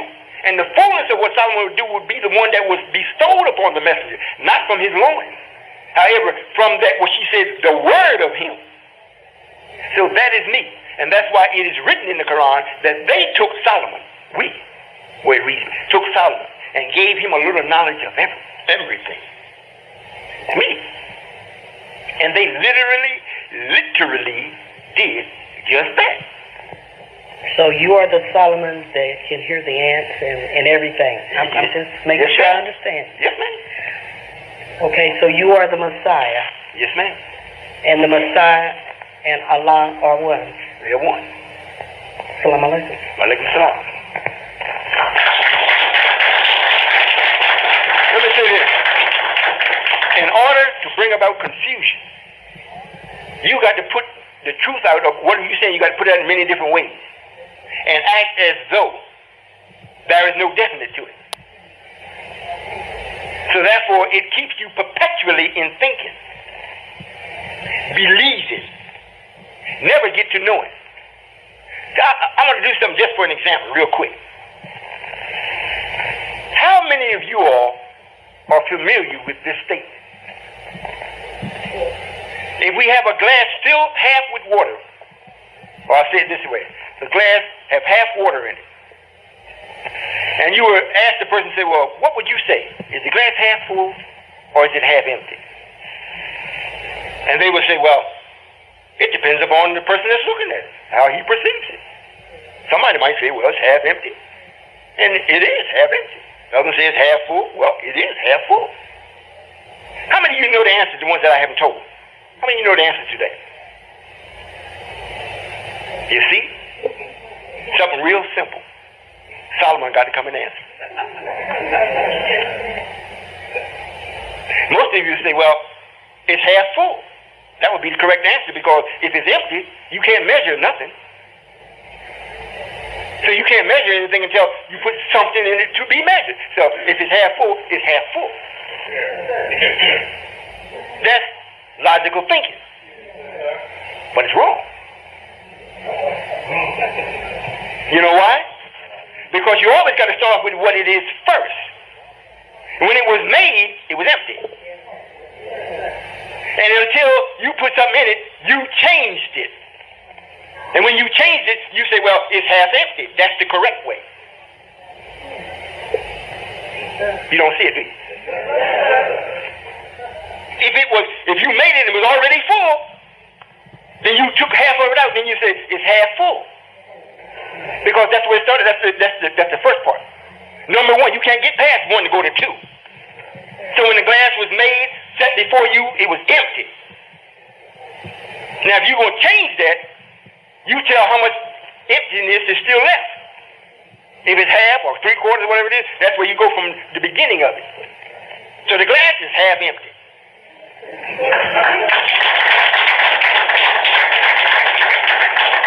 Well, you're not going to hear that in church. You keep hearing them talk about me. And in the mosque, you're going to keep seeing them praying down on their knees, standing back and forth. It's pitiful. Allah, they make you think Allah is so powerful, but you never see him. And if you look at them, you say, well, damn. I mean, I can't see no power either. It's a big void. It's something left in your own mind that you can't prove. But when you come with the mathematical thinking, you can tell whether it's empty or half full. I'm going to ask the sister, right? Are you all getting anything from this? And what happened to half the brothers? They left? They already knew this? Yes, ma'am. Excuse me, my heart is beating like a drum. You've answered my questions that I've had in my mind. One question that you did, something that you did say, I didn't quite understand, and I wish you would explain that to me again. I think it was kind of the first beginning of your meeting, and it was about the 144,000. Oh, yes, ma'am. It's already been prophesied. God does everything well in advance. I'll speak of myself. I do everything well in advance. So we already knew how many people that was going to accept this by their nature, their genetic makeup. So it's not like I came and hoping and wishing that I could get a few. We already raised a man up that had a real strong love for his people. His name was Elijah. We put it in the book before he was born. We named him Elijah. We didn't say Elijah Poole, because it wasn't necessary for him to put it there. Elijah was so powerful, we just said Elijah. So we raised him up and sent him before I showed up to make a way for me to come together, the ones that is genetically coded to be righteous. So I already knew. So when I come, it would be at least 144,000 people that could not resist this. So I would come to gather them because I'm gathering a sure thing. Others, if they like what they see me doing and they want to gravitate to it, I would accept them too. However, I didn't come for them. So the 144,000, it says in one way, another way it says the elect, and then another says the remnants. So all three mean the same thing. I'd rather go with the number. This way you can see it. You can equate it. 144,000. Was it 12,000 per tribe?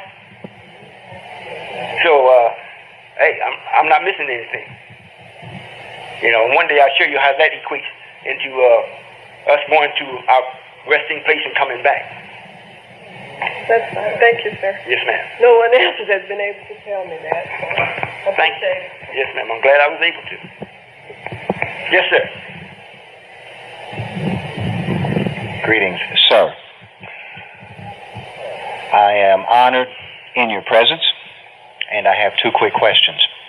The first is, what tribe am I from, and what is my purpose with respect to that tribe? Well, from looking at you from here, and I'm just doing it, I'm just doing this for him.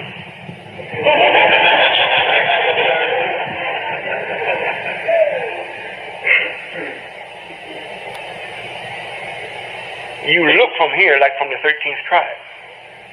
And the 13th tribe, their duty is to give purpose and vision to the other 12 tribes. It's not that you go and do it, but you're like the brain part of the whole rest of the body. That's why it starts when you get to 12, the 13th was missing, then God's been missing.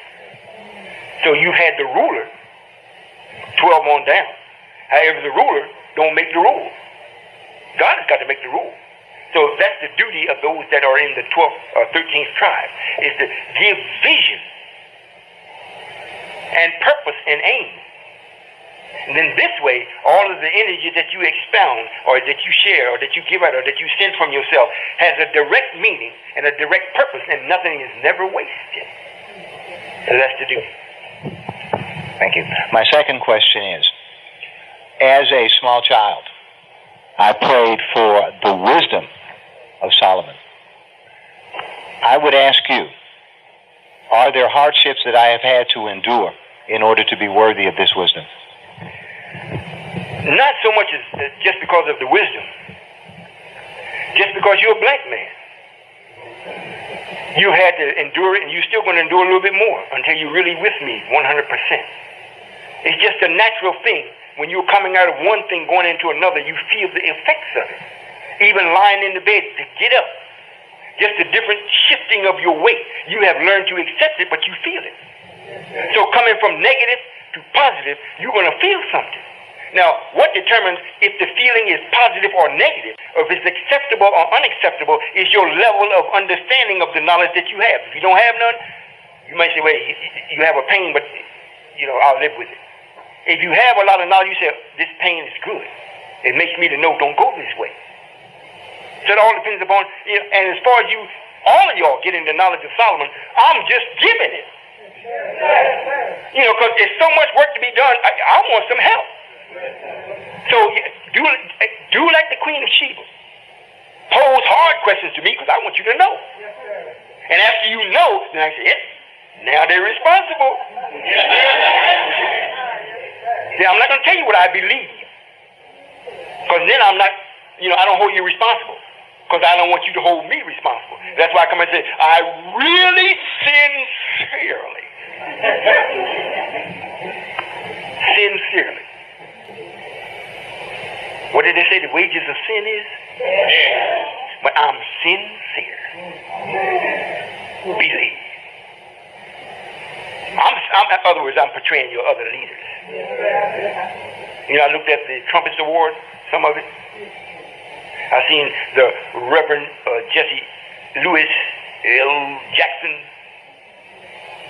I said to myself, now here's a man that has had the ability and the opportunity to really be an outstanding man.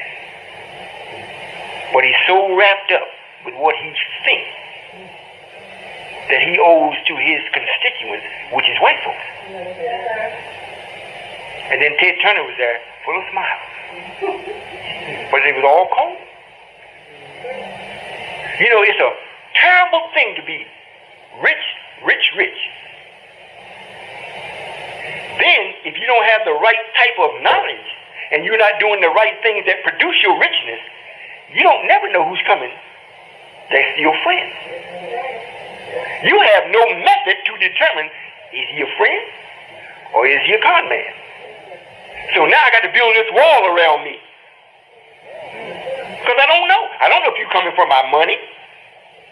A couple of sisters came up and gave us an accolade. I got to, acknowledge Mr. Turner. Well, all that money, you don't need you to acknowledge him. What, you see his spot that he's in? It's as hard for a rich man to get into heaven as it is for a camel to go through the eye of a needle. This man is rich. So he got a problem. Who is my friend? See? Yes, sir. Did I answer the question? I went off. Did I answer the question? Yes, sir. I have two questions. Number one, first of all, I'll come to you seeking knowledge, not to challenge you. So what I'm asking is, I believe that Allah created everything, all things, all systems, all functions, sunlight, the theory of light versus darkness.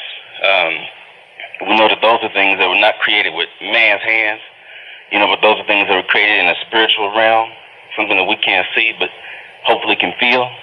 So I guess really what I'm trying to understand is the concept of man before me as Allah.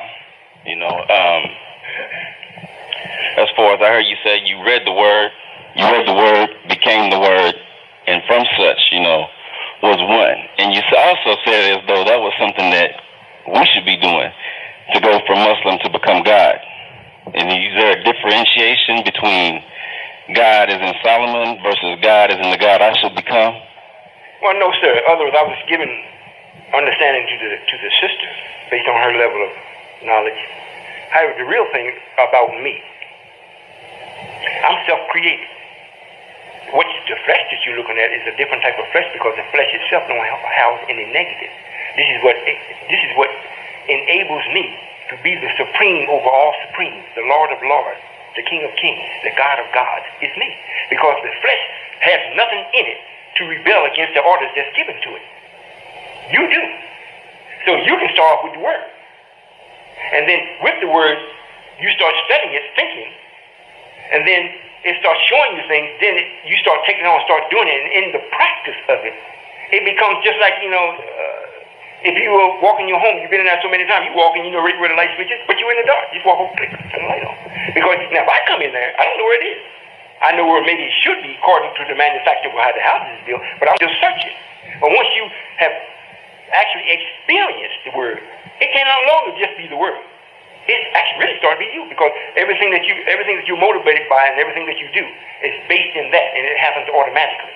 And I didn't read the word. I haven't read the word. That made me. In other words, I prepared this body, specially prepared it before I came. I occupied it, and I'm doing what I'm doing now. However, I'm self-created. It didn't come from no reading, especially from the eye. Not that way. However, this is something that was said so she could possibly understand, because that's the level of understanding or knowledge that she brought to me, and she wanted an understanding of. Oh no, she didn't want to understand it. She wanted me to understand that I must be crazy. See, so that's why I explained it that way. But reading and writing is a weary to the soul, and I really don't encourage it, especially for me. Most of the time when I see things, if I don't see it, I feel it, and I identify what I feel. Oh, they're on the way.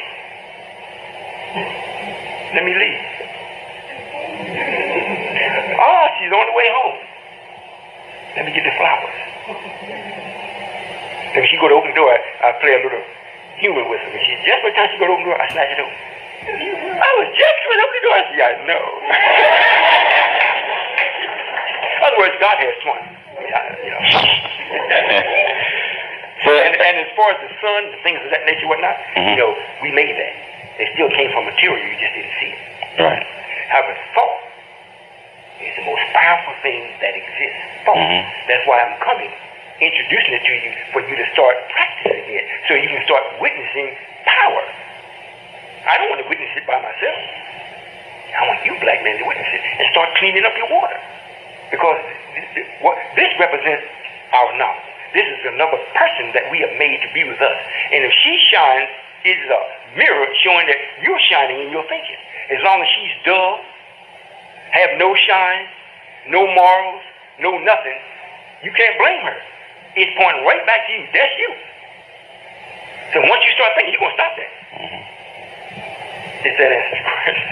It answers to some degree. Allah knows all things and sees all things. That's correct. Yes, sir. But after I know it and see it, then I got to do something about it. Okay. My second, I'm not saying that answered everything fully. If saying Allah knows and sees all things, right, then that means you saying you know and see all things, correct? Yes, sir. Everything that is real. Everything that isn't real, I don't care to see it. I don't pay no attention. Because it ain't real. So why should I chase something that's an illusion? I don't run outside and look at the clouds because it's a passing thing. I know it's there. You see? Okay. This is what we have to start thinking about.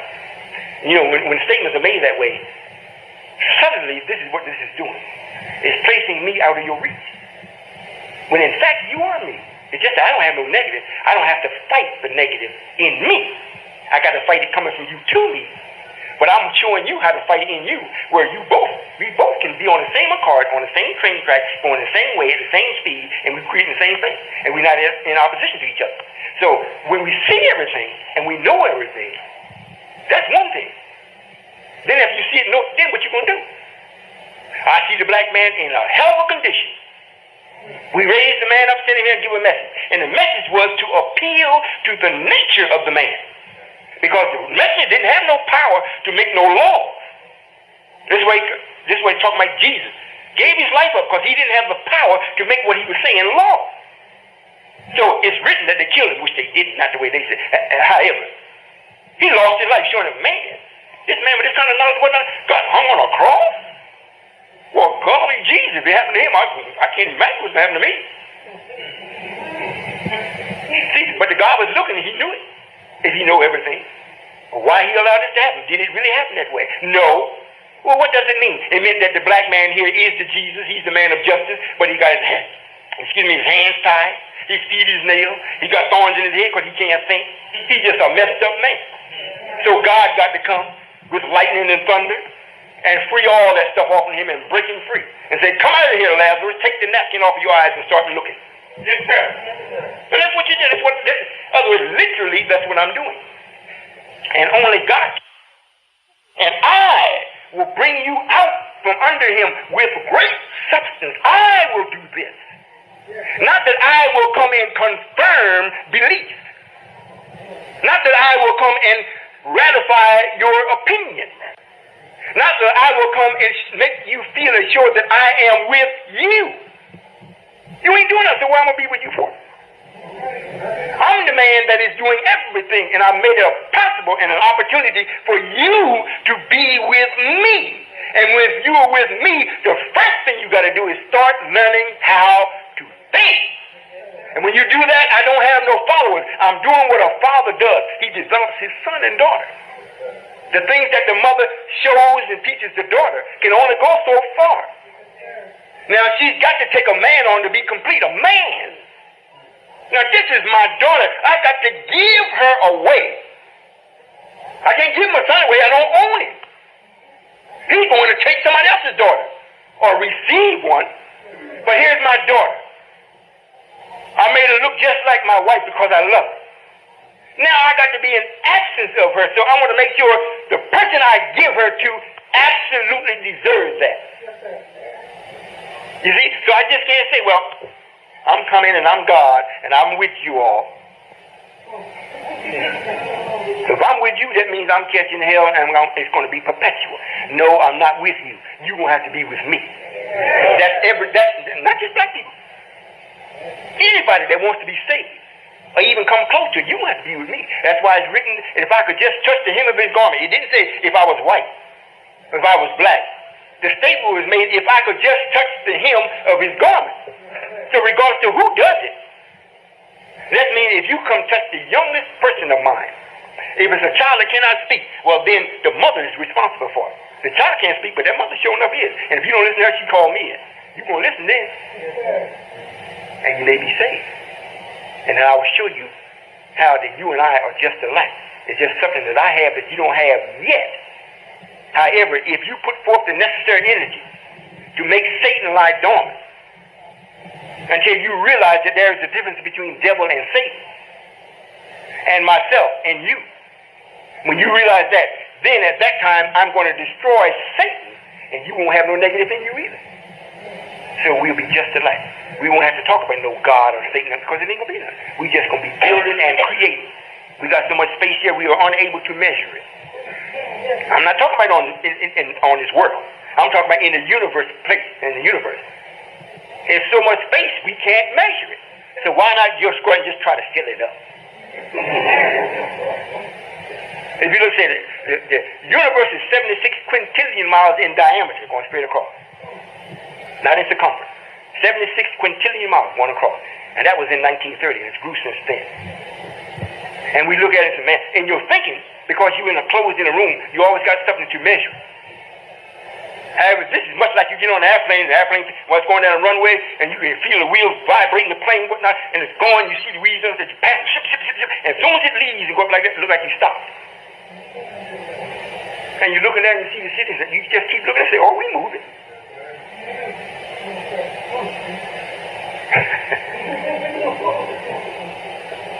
Well, you got no question. Yeah, my second question was, I wanted to know if you could explain the concept of the mothership to me. I've asked people that over and over, but nobody could ever explain that to me. Oh, absolutely. You mean what is it for, or why God made it? What is it? Why was it made? When did it appear? What's the significance of it? When does it come in? What is all of that? All right. All right, I'm going to go real quick since we got some questions. You get the tape so you can go over it. All right, the mother plane is a plane that was made especially for the destruction of this world. It's made especially for that. Now, because we allowed the man of sin to be able to go out in space, not up in the air, out in space, where we're trying to fill up. So now, by that, he's learned many things. So we cannot wage war with him on earthly things. So we already knew this before we allowed him to go out and look. So we had to already be out there before he came out. Now, we wasn't out there just when he come out to say hi. I'm glad you made it. No, it wasn't that way. We built a plane for the physical total destruction of him. And the plane is large enough to house smaller planes. So these smaller planes can go to each city and destroy that city. Destroy it.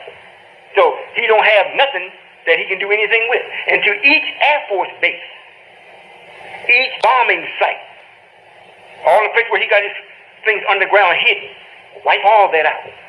So that's what the plane is for. However, the plane is constructed so ingenious that it can produce whatever it needs. If it were able to be damaged, it could heal its own self. You know, much like you cut yourself. If it ain't bad, leave it alone, it'll heal itself. We did the plane the same way because it has to be independent. It cannot wait for power from this earth to give it power to be able to be functional.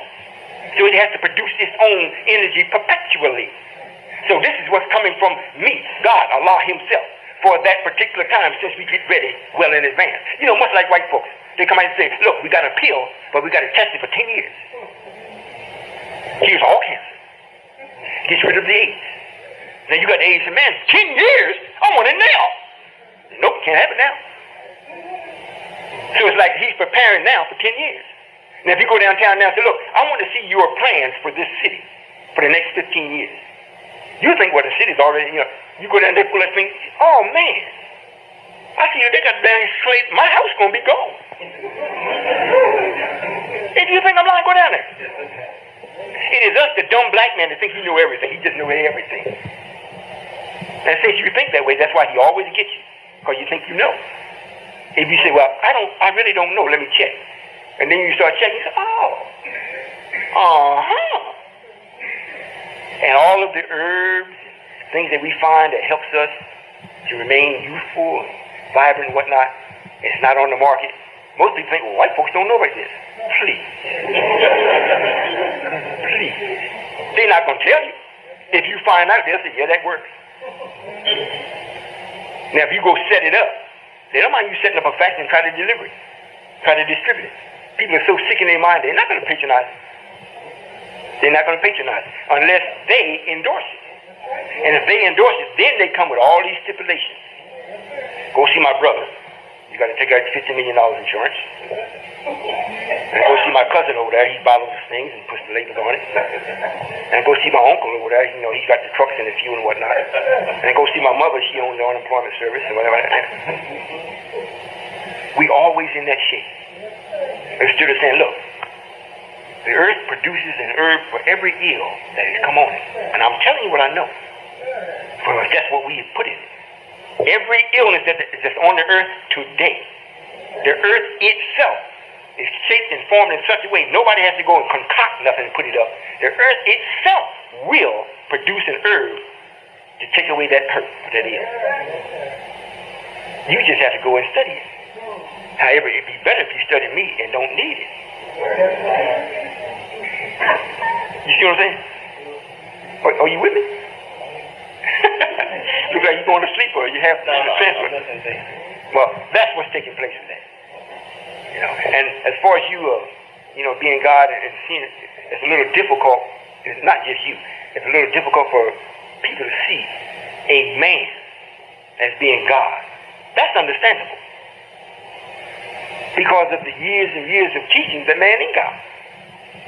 Then God comes up and says, well, here I am.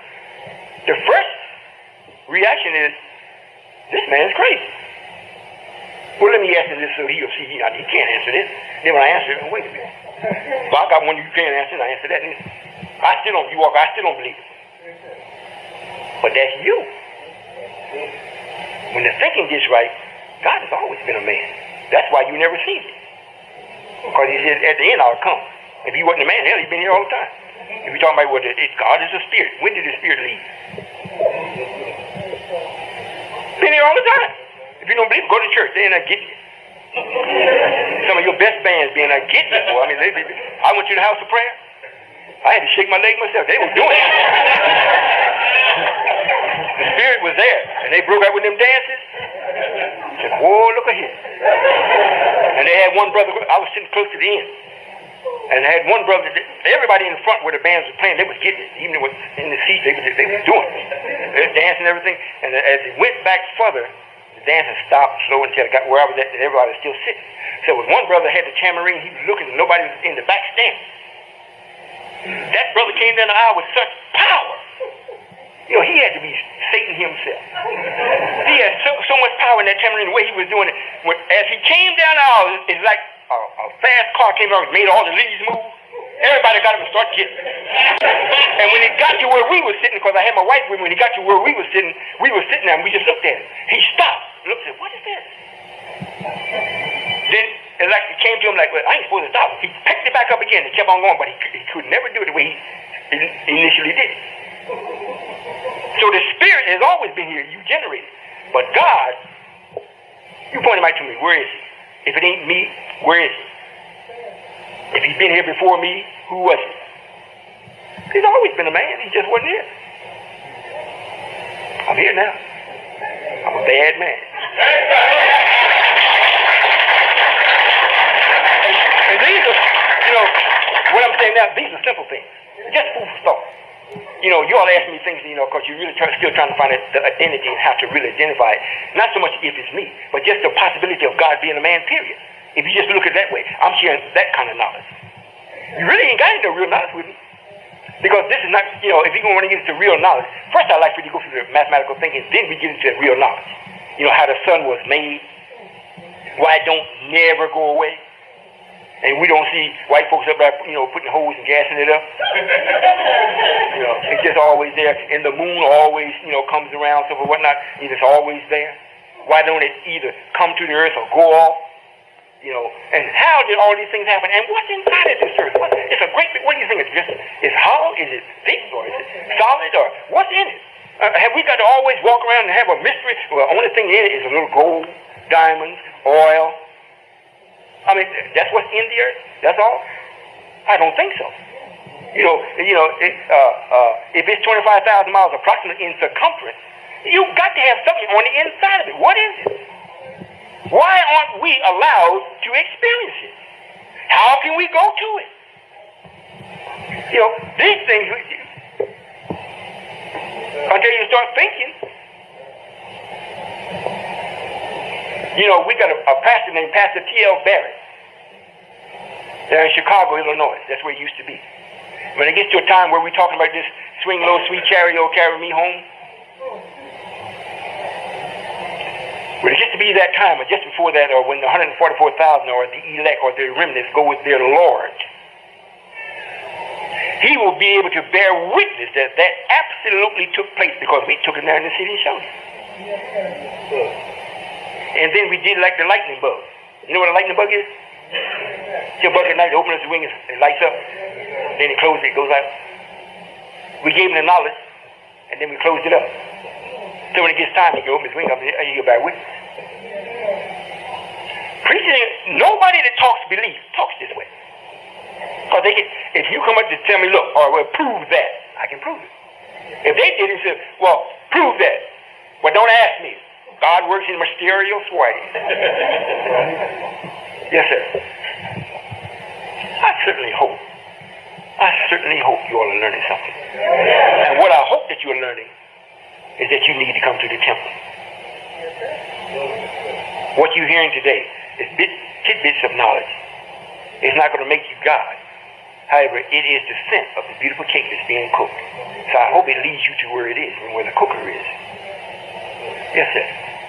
Assalamu alaikum, Father. Wa alaikum salam. I have quite a few biological family members that are associated with, I really don't know what part of it they're in, but it's associated with the Masons, the Shriners, or I hear them speak about the Lodge a lot. I know that the women, they refer to them as Eastern Stars.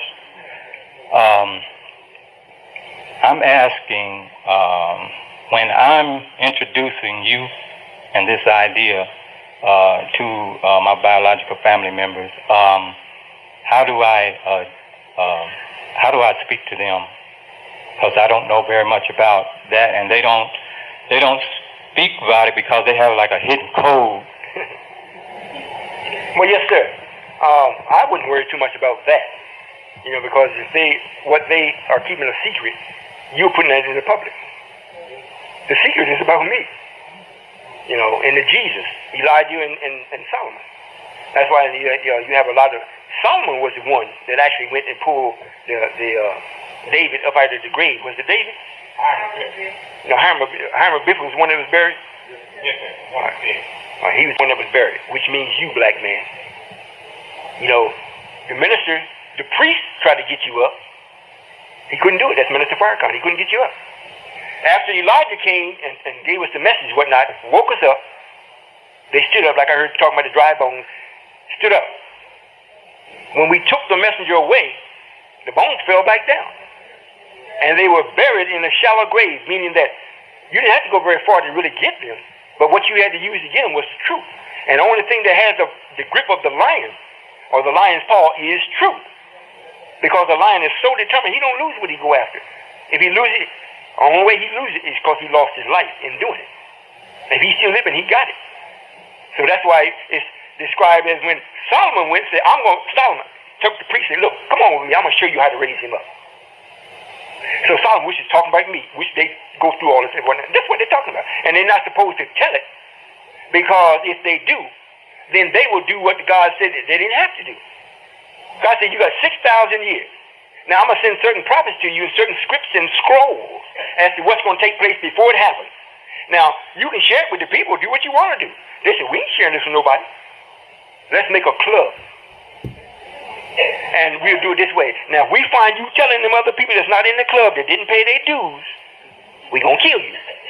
So they put a steward in it. So they think they really got something as a secret. But then I actually show up. I tell everything.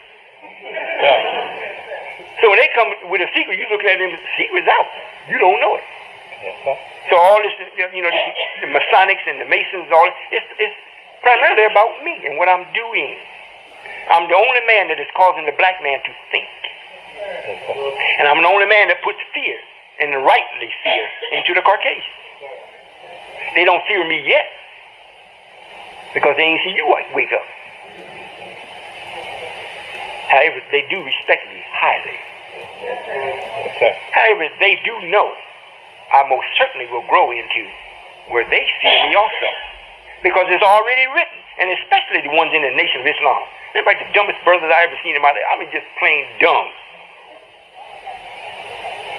Now you might say, I don't like, well, I don't care if you like it or not, I'm God. They are stench in my nostrils. But, you complain about white people, and they got their foot on your neck, whatnot. What the heck is the minister got on yours?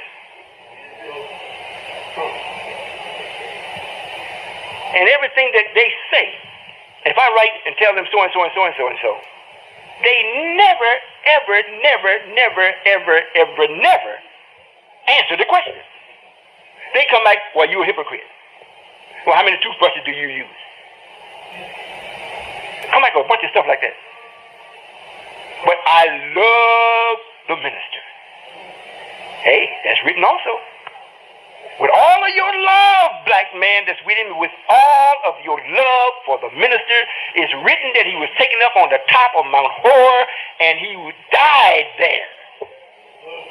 So why isn't your love capable and able to save him?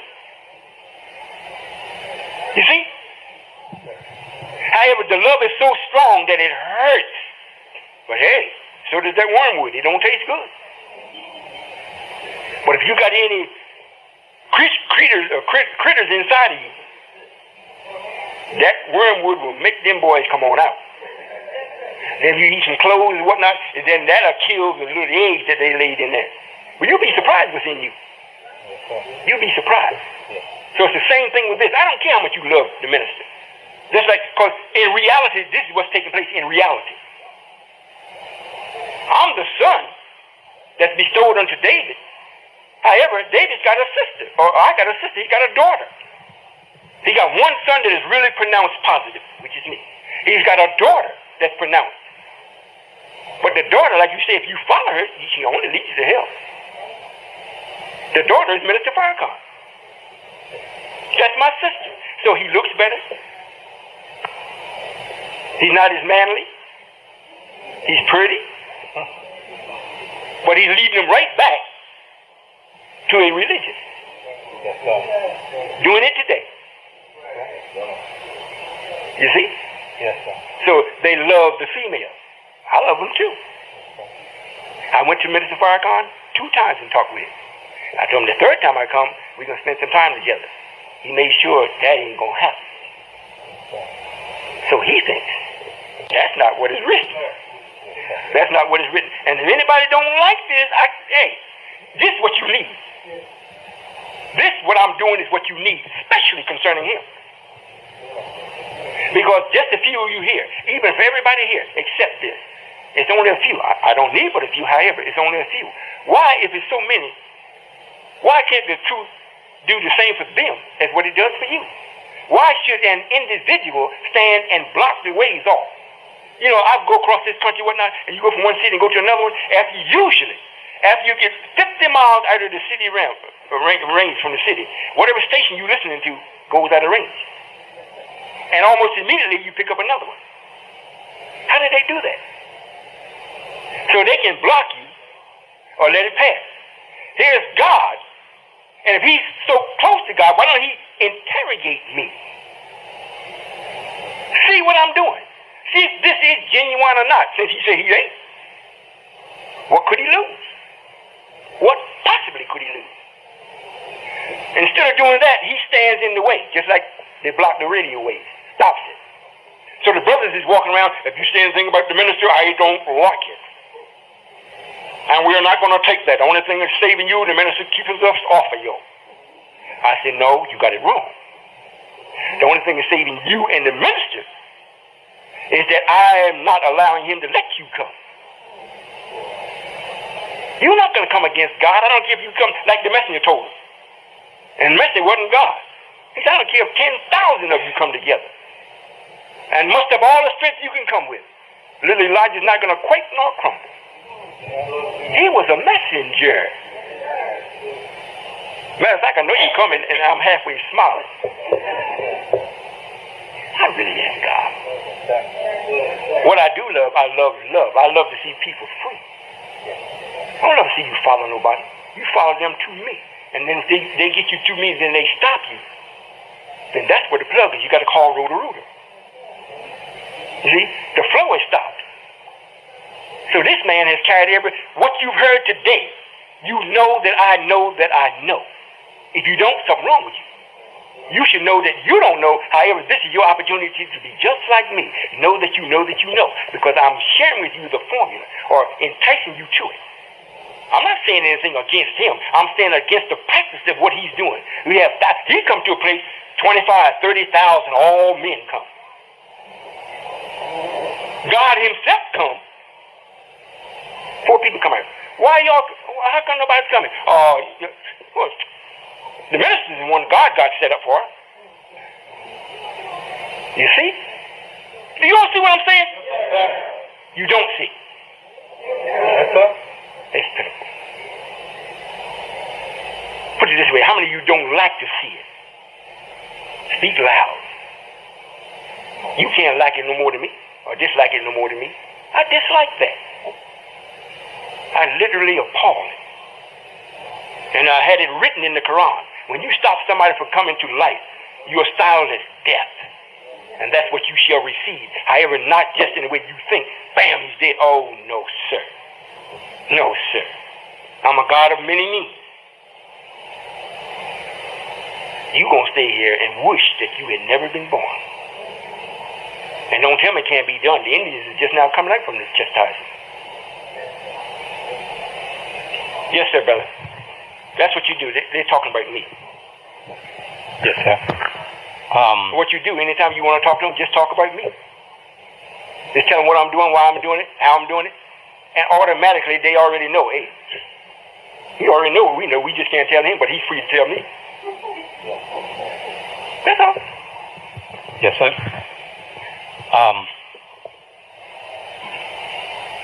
I want to ask this question to you, Father, for confirmation in my own mind.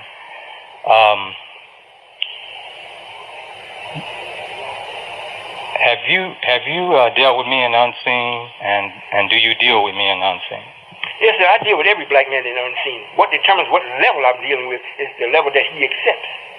In other words, if you're a person that is spiritual and you actually into it, and you're seeking ways to be served by it or to experience it, if you're truly about it, or if it's truthfulness is coming to you about that, then there's always enough. It's like water. I'm like water. Especially if you're not in the desert. There's always more than what you can use. So you personally don't have to come to me personally and ask anything. All you have to do is will it in your mind. And if what you're willing is innocent and it's honest and it's truthful, the answer is already there and it starts answering what you want. Now when you turn from it, if you don't like it, then you stop. It's like cutting the water for us all. Now if you want to be personal, call me up. You praying, I might not know your voice from the rest of people's prayers. I'm only humorous. But otherwise, you can call. We talk or whatever. And I'm going to tell you things that maybe that be in your mind consciously. However, your subconscious mind pick up everything that I'm sending you or giving you or have there for you. It's just what you're going to do with it. Most of you all are tied up because you don't have nobody to relate it to once you get it. You can't tell your mother because she loves Jesus. She'll tell you some spooky stuff. And when you finish that, you can't do nothing with it. Because ain't never, it's like you trying to catch smoke. You see guys blowing smoke rings, you try to catch it. You can't catch it. So that's the same thing again. Now, with me, with the brothers that's coming up, you can talk to them. They I understand what you're doing. This is how you do it. This is how you think. This is what you do next. And you grow. That's how it works. That's it. May I ask one more quick question? Yes, sir. Quick. Yes, sir. I was reading scripture out of the First Kings last night, and I was wanting to ask you, who is Joab? Joab is Raymond Sharif, the supreme captain under the messenger, in the Nation of Islam. Joab is Raymond Sharif. He will be in the nation next, after Louis Farrakhan, for a short time before I get there. Yes, sir. Yes, sir. Wa alaikum salam. Here's another thing, too. How many times you heard me stutter? Now, if I made this up, I'm good.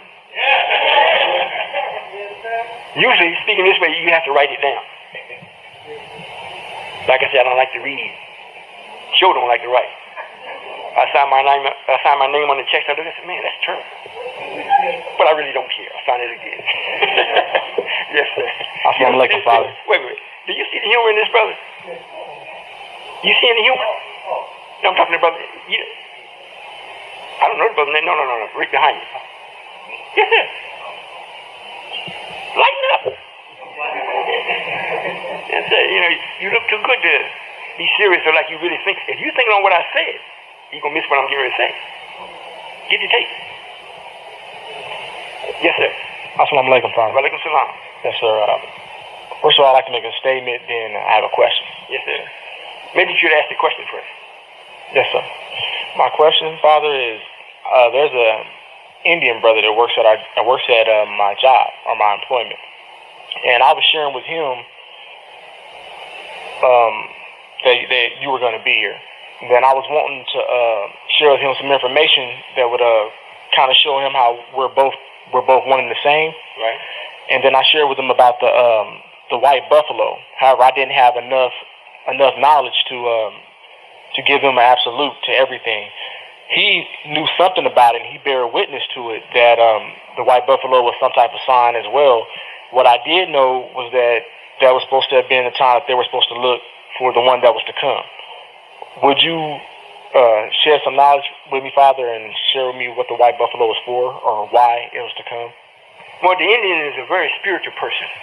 And since we took the knowledge of God from him and allowed him to be free of that, he started dealing with things that's, that's nature. They are live things, animals, birds, whatnot. So we did with him like we did with the wise people. The wise man has made and created this universe. So whenever there's going to be a real change for the wise man, we put the two stars up. So we see that. Now, every 50,000 years or whatever time that we're bringing in a completely different reality. With the Indian, since the white buffalo was something that he cherished and almost looked at as being God, and it was so rare. We caused him to know and understand and give them knowledge through the, I don't know which doctors or telepathy, or their prophets, what we would call prophets, as to what would take place at the end of their suffering. And what was to take place is that they would see, or there would be a reoccurrence of the white buffalo. Then they would know that's the time when the Savior was there, and it was time for them to come off that reservation, come out of the punishment that God had on them. So that's, in other words, he per se may not know everything about it. He may have joined in or filtrated himself in so thoroughly with the Caucasian that he may have lost some of his knowledge like we did. Have those ones that is on the reservation that still know, they know explicitly what that's for. So it lets us know that I'm here. Let them know I'm here. Now, it's up to you. Here's the door. It's up to you to walk through it. We're not going to make, and that's something, I don't make nobody do nothing. I don't make, if you're going to come with me and you say, well, I'm with you, Father. Okay, I accept you. Now you with me. Now this is what we got to do.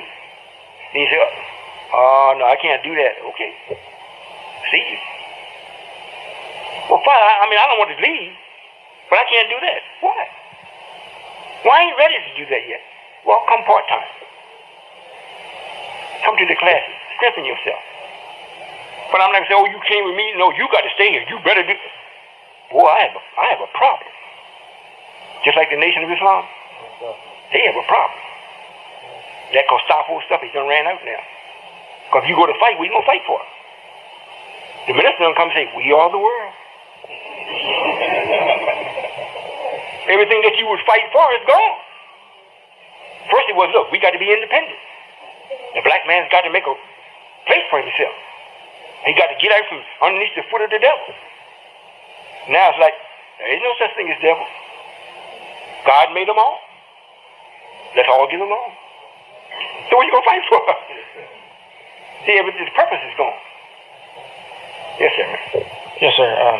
My statement, Father, last year around this time I had asked for some understanding about my children. And I had asked you, would you bring my son closer to me? And I shared that he was young and that he was in a place with his mother in California, and it wasn't so good. Well, since then, over the last month, he's went through some child custody things and of sorts. However, to make a long story short, Father, he's coming home. Yes, sir. Yes, sir. Thanks, Father. Yes, sir. You're welcome. Assalamu alaikum. Walaikum salam. Well, after these three, we're going to bring it to an end. And I'll say again, I certainly appreciate you all doing what you have done here. And I hope the brothers that are visitors, you go out. Before you leave, I'd like for you to purchase the tape. It's not, if it's 2 tapes, what is it, $7, $8, something like that for the 2 tapes. And listen at this again. Because everything that has been said is right and exact. And I'm not going to do like they do in the temple meeting and ask you, well, what you heard, do you believe it to be true? I don't care what you believe. What you heard is true. So you take the tape, go home and listen to it, and you'll be surprised what you missed. You'll be surprised. Yes, sir. Assalamu alaikum, Father. Walaikum salam. Yes, sir, I have one question. I'd like to know, is the original creator or the original Allah here on the planet at this time? And if so... His body is, but the entity is not. Oh, yes, sir. Will he have a duty to do, or are you doing it? You've done it for him, so he just kick back. Well, no, sir. He won't have a duty to do in per se of getting things as it should be. That's what you and I have to do. His duty is to maintain it and stay in close proximity, or be very close friends with the king. Because the original Allah is not going to run this planet. He has to be busy about running the universe. And he places certain individuals on each planet that has the same mindset that the planet was made in. So he deals with them. However, I'm his Allah. So when I'm about finished, there's no need for 2 Allahs. I got to go. I got to go to my own universe. So he will be here, yes, sir. But he don't have a duty in the sense that, well, he's here on the planet Earth, and this is where he resides, and this is what he's going to... No, sir. His duty is to maintain the whole universe. And the king, the one that he loves so much and I love so much, he will be the king of this planet, not the king of North America or the king of Jordan. You see, so when the Lord does speak to him, he's speaking to one person because he is one. He don't have to get, well, we call it a summit, we want all the kings and potentates and presidents and prime ministers, and we're all going to figure this out. That's a bunch of confusion, because ain't nobody going to agree. The only thing they come back, we're working hard to try to find a way to peace. They'll never find it, because there's too many people, and they're looking in too many different directions. So if God comes to one, what are you going to say? God tell him, look, so and so and so, and this is what must be done. He can't argue with God. But if God goes to him, then go to him, then go to him, and then all of them get together, and hey, that ain't what God told me. So it's a big fight. Okay, sir. Yes, sir. Assalamu alaikum. Wa alaikum salam. Thank you. Is this making sense? You know, I would have loved for my biological father to have spoken to me like this. The man was a man of very few words. Maybe that was good for me. Yes, sir. Assalamu alaikum, Father. Wa alaikum salam. Father, I have several questions here from individuals that couldn't be here. Brother Secretary asked me to ask a couple, and then we have a brother that's on post. Yes, sir. Yes, sir. The first question is, Father, what is Allah's covenant? What is the covenant? What is Allah's covenant? That's how it's written. To end death. Yes, sir. To end death. Now you can go to infinity on that. Yes, sir. Yes, sir. The second question is, did Solomon give me life? No, sir. I make it possible for you to have life. Yes, sir. And the third question is, how do you direct thoughts and pick up thoughts? When you're always submissive and open to reach a solution on what you're looking for, especially if it's grounded or based in truth. If the purpose of why you're thinking is righteous, you shall get the answer. Yes, sir. Now, if you've got a direct thought, well then what you're directing it to you got to be able to confirm it. It's got to be real. And then you can direct your thought, and what you direct it to will happen. It may not happen as fast as you like. However, it will happen. Yes, sir. And to give proof of that, the messenger taught in the message, you know, after the sun was the first light in the heavens, as we know in the universe, the sun was. After the wise men saw that, then they start putting their will out. And then it got to be a light here, there, until you can't count them. They're all stars. Yes, sir. But the sun is not a star. Yes, sir. And I have one question of my own, Father. Brothers and I were talking earlier, you know, we always get elated when we see like our buses roll down the street and things of that nature. And we looked at the fact that the bus that's here is the season traveler. Yes, sir. And the other one is the time traveler. Yes, sir. Yes, sir, Father. Would you explain the differences to us? Yes, sir. The season traveler is one that mostly if I'm going to operate, I operate. It's older. That bus is it was made in 1973. Yes, sir. So it's got a little age to it. It's almost old as me. So it's seasoned. So it takes a person that is experienced and someone that has respect for age. Yes, you know, you get a brother that's young and whatnot, and they feel the power, they whipping her, it won't lay her tired up. Now the time traveler, you know, it's more younger, it has more modern features with it and whatnot. However, it's still a bus and you need time to travel. Yes, sir. So it's the time travel. Yes, sir. Thank you, Father.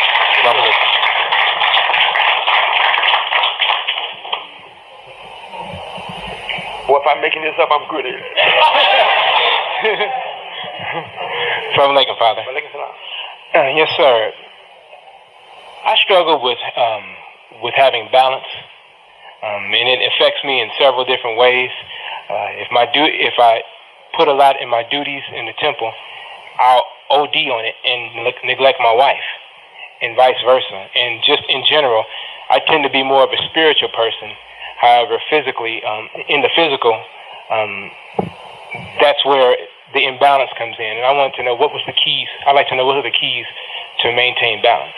You have to learn how to let things go. What takes it, if you're in thought and you want to get what you're thinking completed, time has no relevance in that motion. You have to become aware of what you're doing. Now, you give yourself a certain time to accomplish a certain thing, and if you don't stop, come back to it. If you're with me, there's nothing so great that you got to do it right then. If you get it started enough where it can maintain itself until you return, that's what you do. So, it's like you almost got a backlog or a lash or what they call it on these planes when you go someplace, when you get there, jet lag. It's like you go someplace and you be so involved and you're supposed to be someplace else. Then you wake up and really look at, oh man, I've done messed up. Or if it's your wife or somebody that you have to give some type of accountability to, then they're looking at you, well, look, you're my husband. If I can think of this, why couldn't you? You can, but you have to discipline yourself to make sure I'm gonna do this now. To get past on. If you can't do it yourself, tell somebody to get you. Look, I don't want to be here no more than an hour. Call me up. If you ain't finished, well, look, it's gonna take me 10 more minutes. Call me 10 more minutes. If I don't come home then I'm a rascal. You can do whatever you want to do. Go ahead out with it. They'll call you back and I gotta go. And you leave. In other words, set something in measure, set some type of measure in place, what's going to help keep you in check until it becomes. That's why you start to see what you're thinking is not that important. It's just something you would like to do. And to show you, I literally live to see the black man be himself. I take all kind of abuse I used to. Now I take a little. All sorts of abuse for me to actually see this. If I didn't take it and just kill them, I wouldn't try to defeat my own purpose. I could easily do it. If I can wipe white folks and their effects on the planet off this face of the earth within a period of 12 hours, in such a manner you never knew they existed, so I certainly could take you out. Like I say, go home and eat some bean soup. However, that's why it says, suffer unto you, the little children. I got to suffer you. I got to suffer all your insults and all your changing your pampers the way you think. All that porkish thinking you got. I got to suffer that. Until you start to say, oh, I see. But until you see, I'll catch hell from you all. It's just that what I know I'm going to do and the purpose of me even existing far outweigh any stink you can throw at me. Because when it gets so close, I got a force field up. It hits and bounces off. I'm still happy-go-lucky.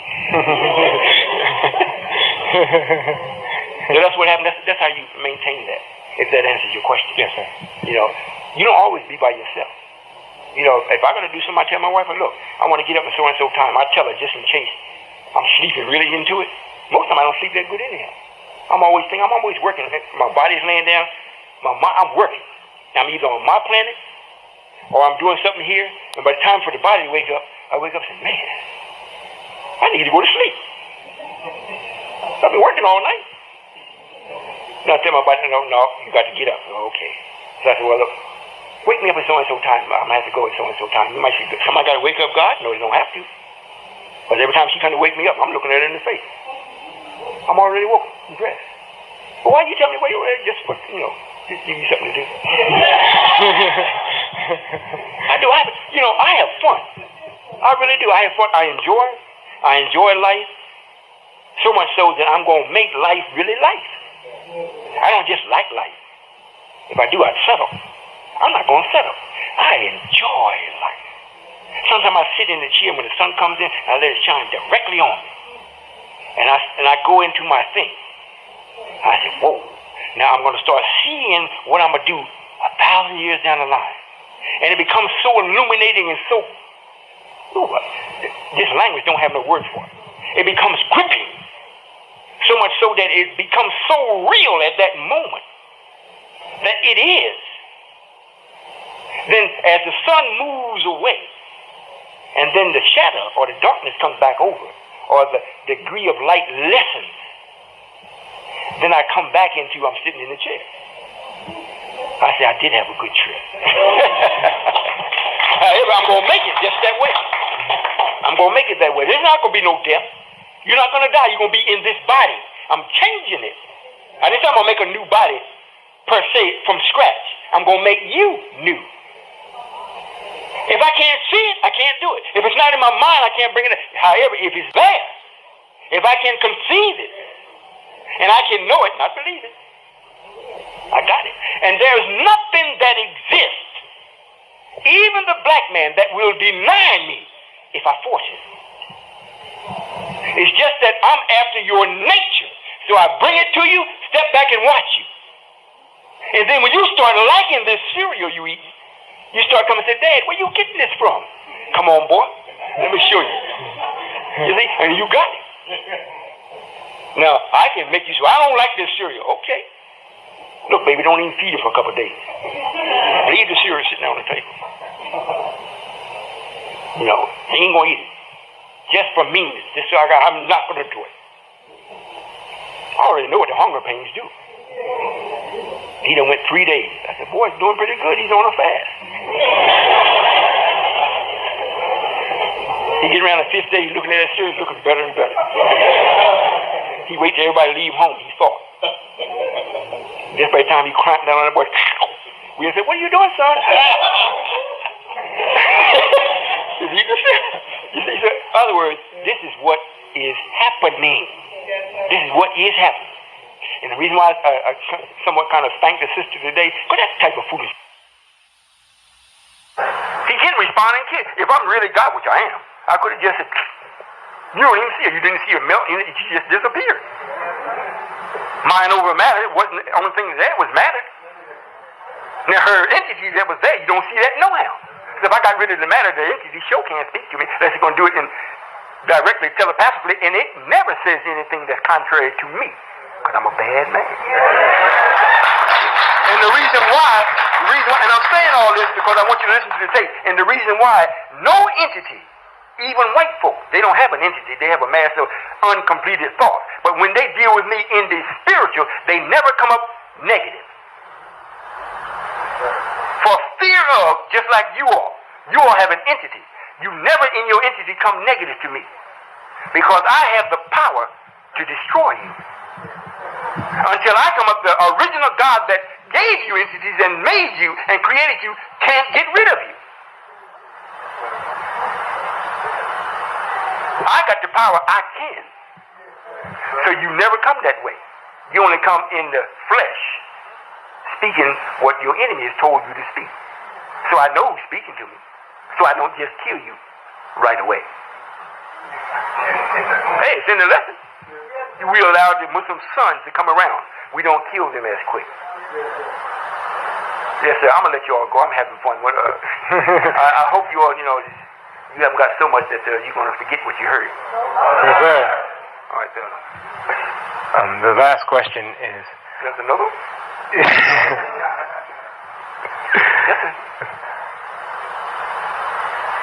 I'm having an issue with overcoming guilt. Hey, forget that. Never judge yourself where you have guilt. If you're going to judge yourself, you see yourself to be right or wrong. If you see yourself to be wrong, soon you see it, stop it. It's no longer wrong. But don't say, oh man, I was wrong. I don't know why she left me because I was, hey, forget that. You call it, hey baby, I see now I most certainly was wrong and this is how I was wrong. And I got the solution, this is what I'm going to do. So do you go for that? I don't trust you, but don't worry about that. I trust me. I made my mind up. You see what I'm saying? Yes, sir. So that's dangerous. That stops you from being what you should be. Yes. Guilt is a terrible thing. And you don't have a right to be guilty unless you know you're doing wrong and you did it purposely. Then you should be afraid. Yes, sir. Thank you, Father. Yes, sir. Assalamu alaikum. Wa alaikum salam. You have one? Just quickly. All right, and we're going to go after this. I promise. Yes, sir. Assalamu alaikum, Father. Alaikum salam. I would have came up earlier, however, I got this back problem.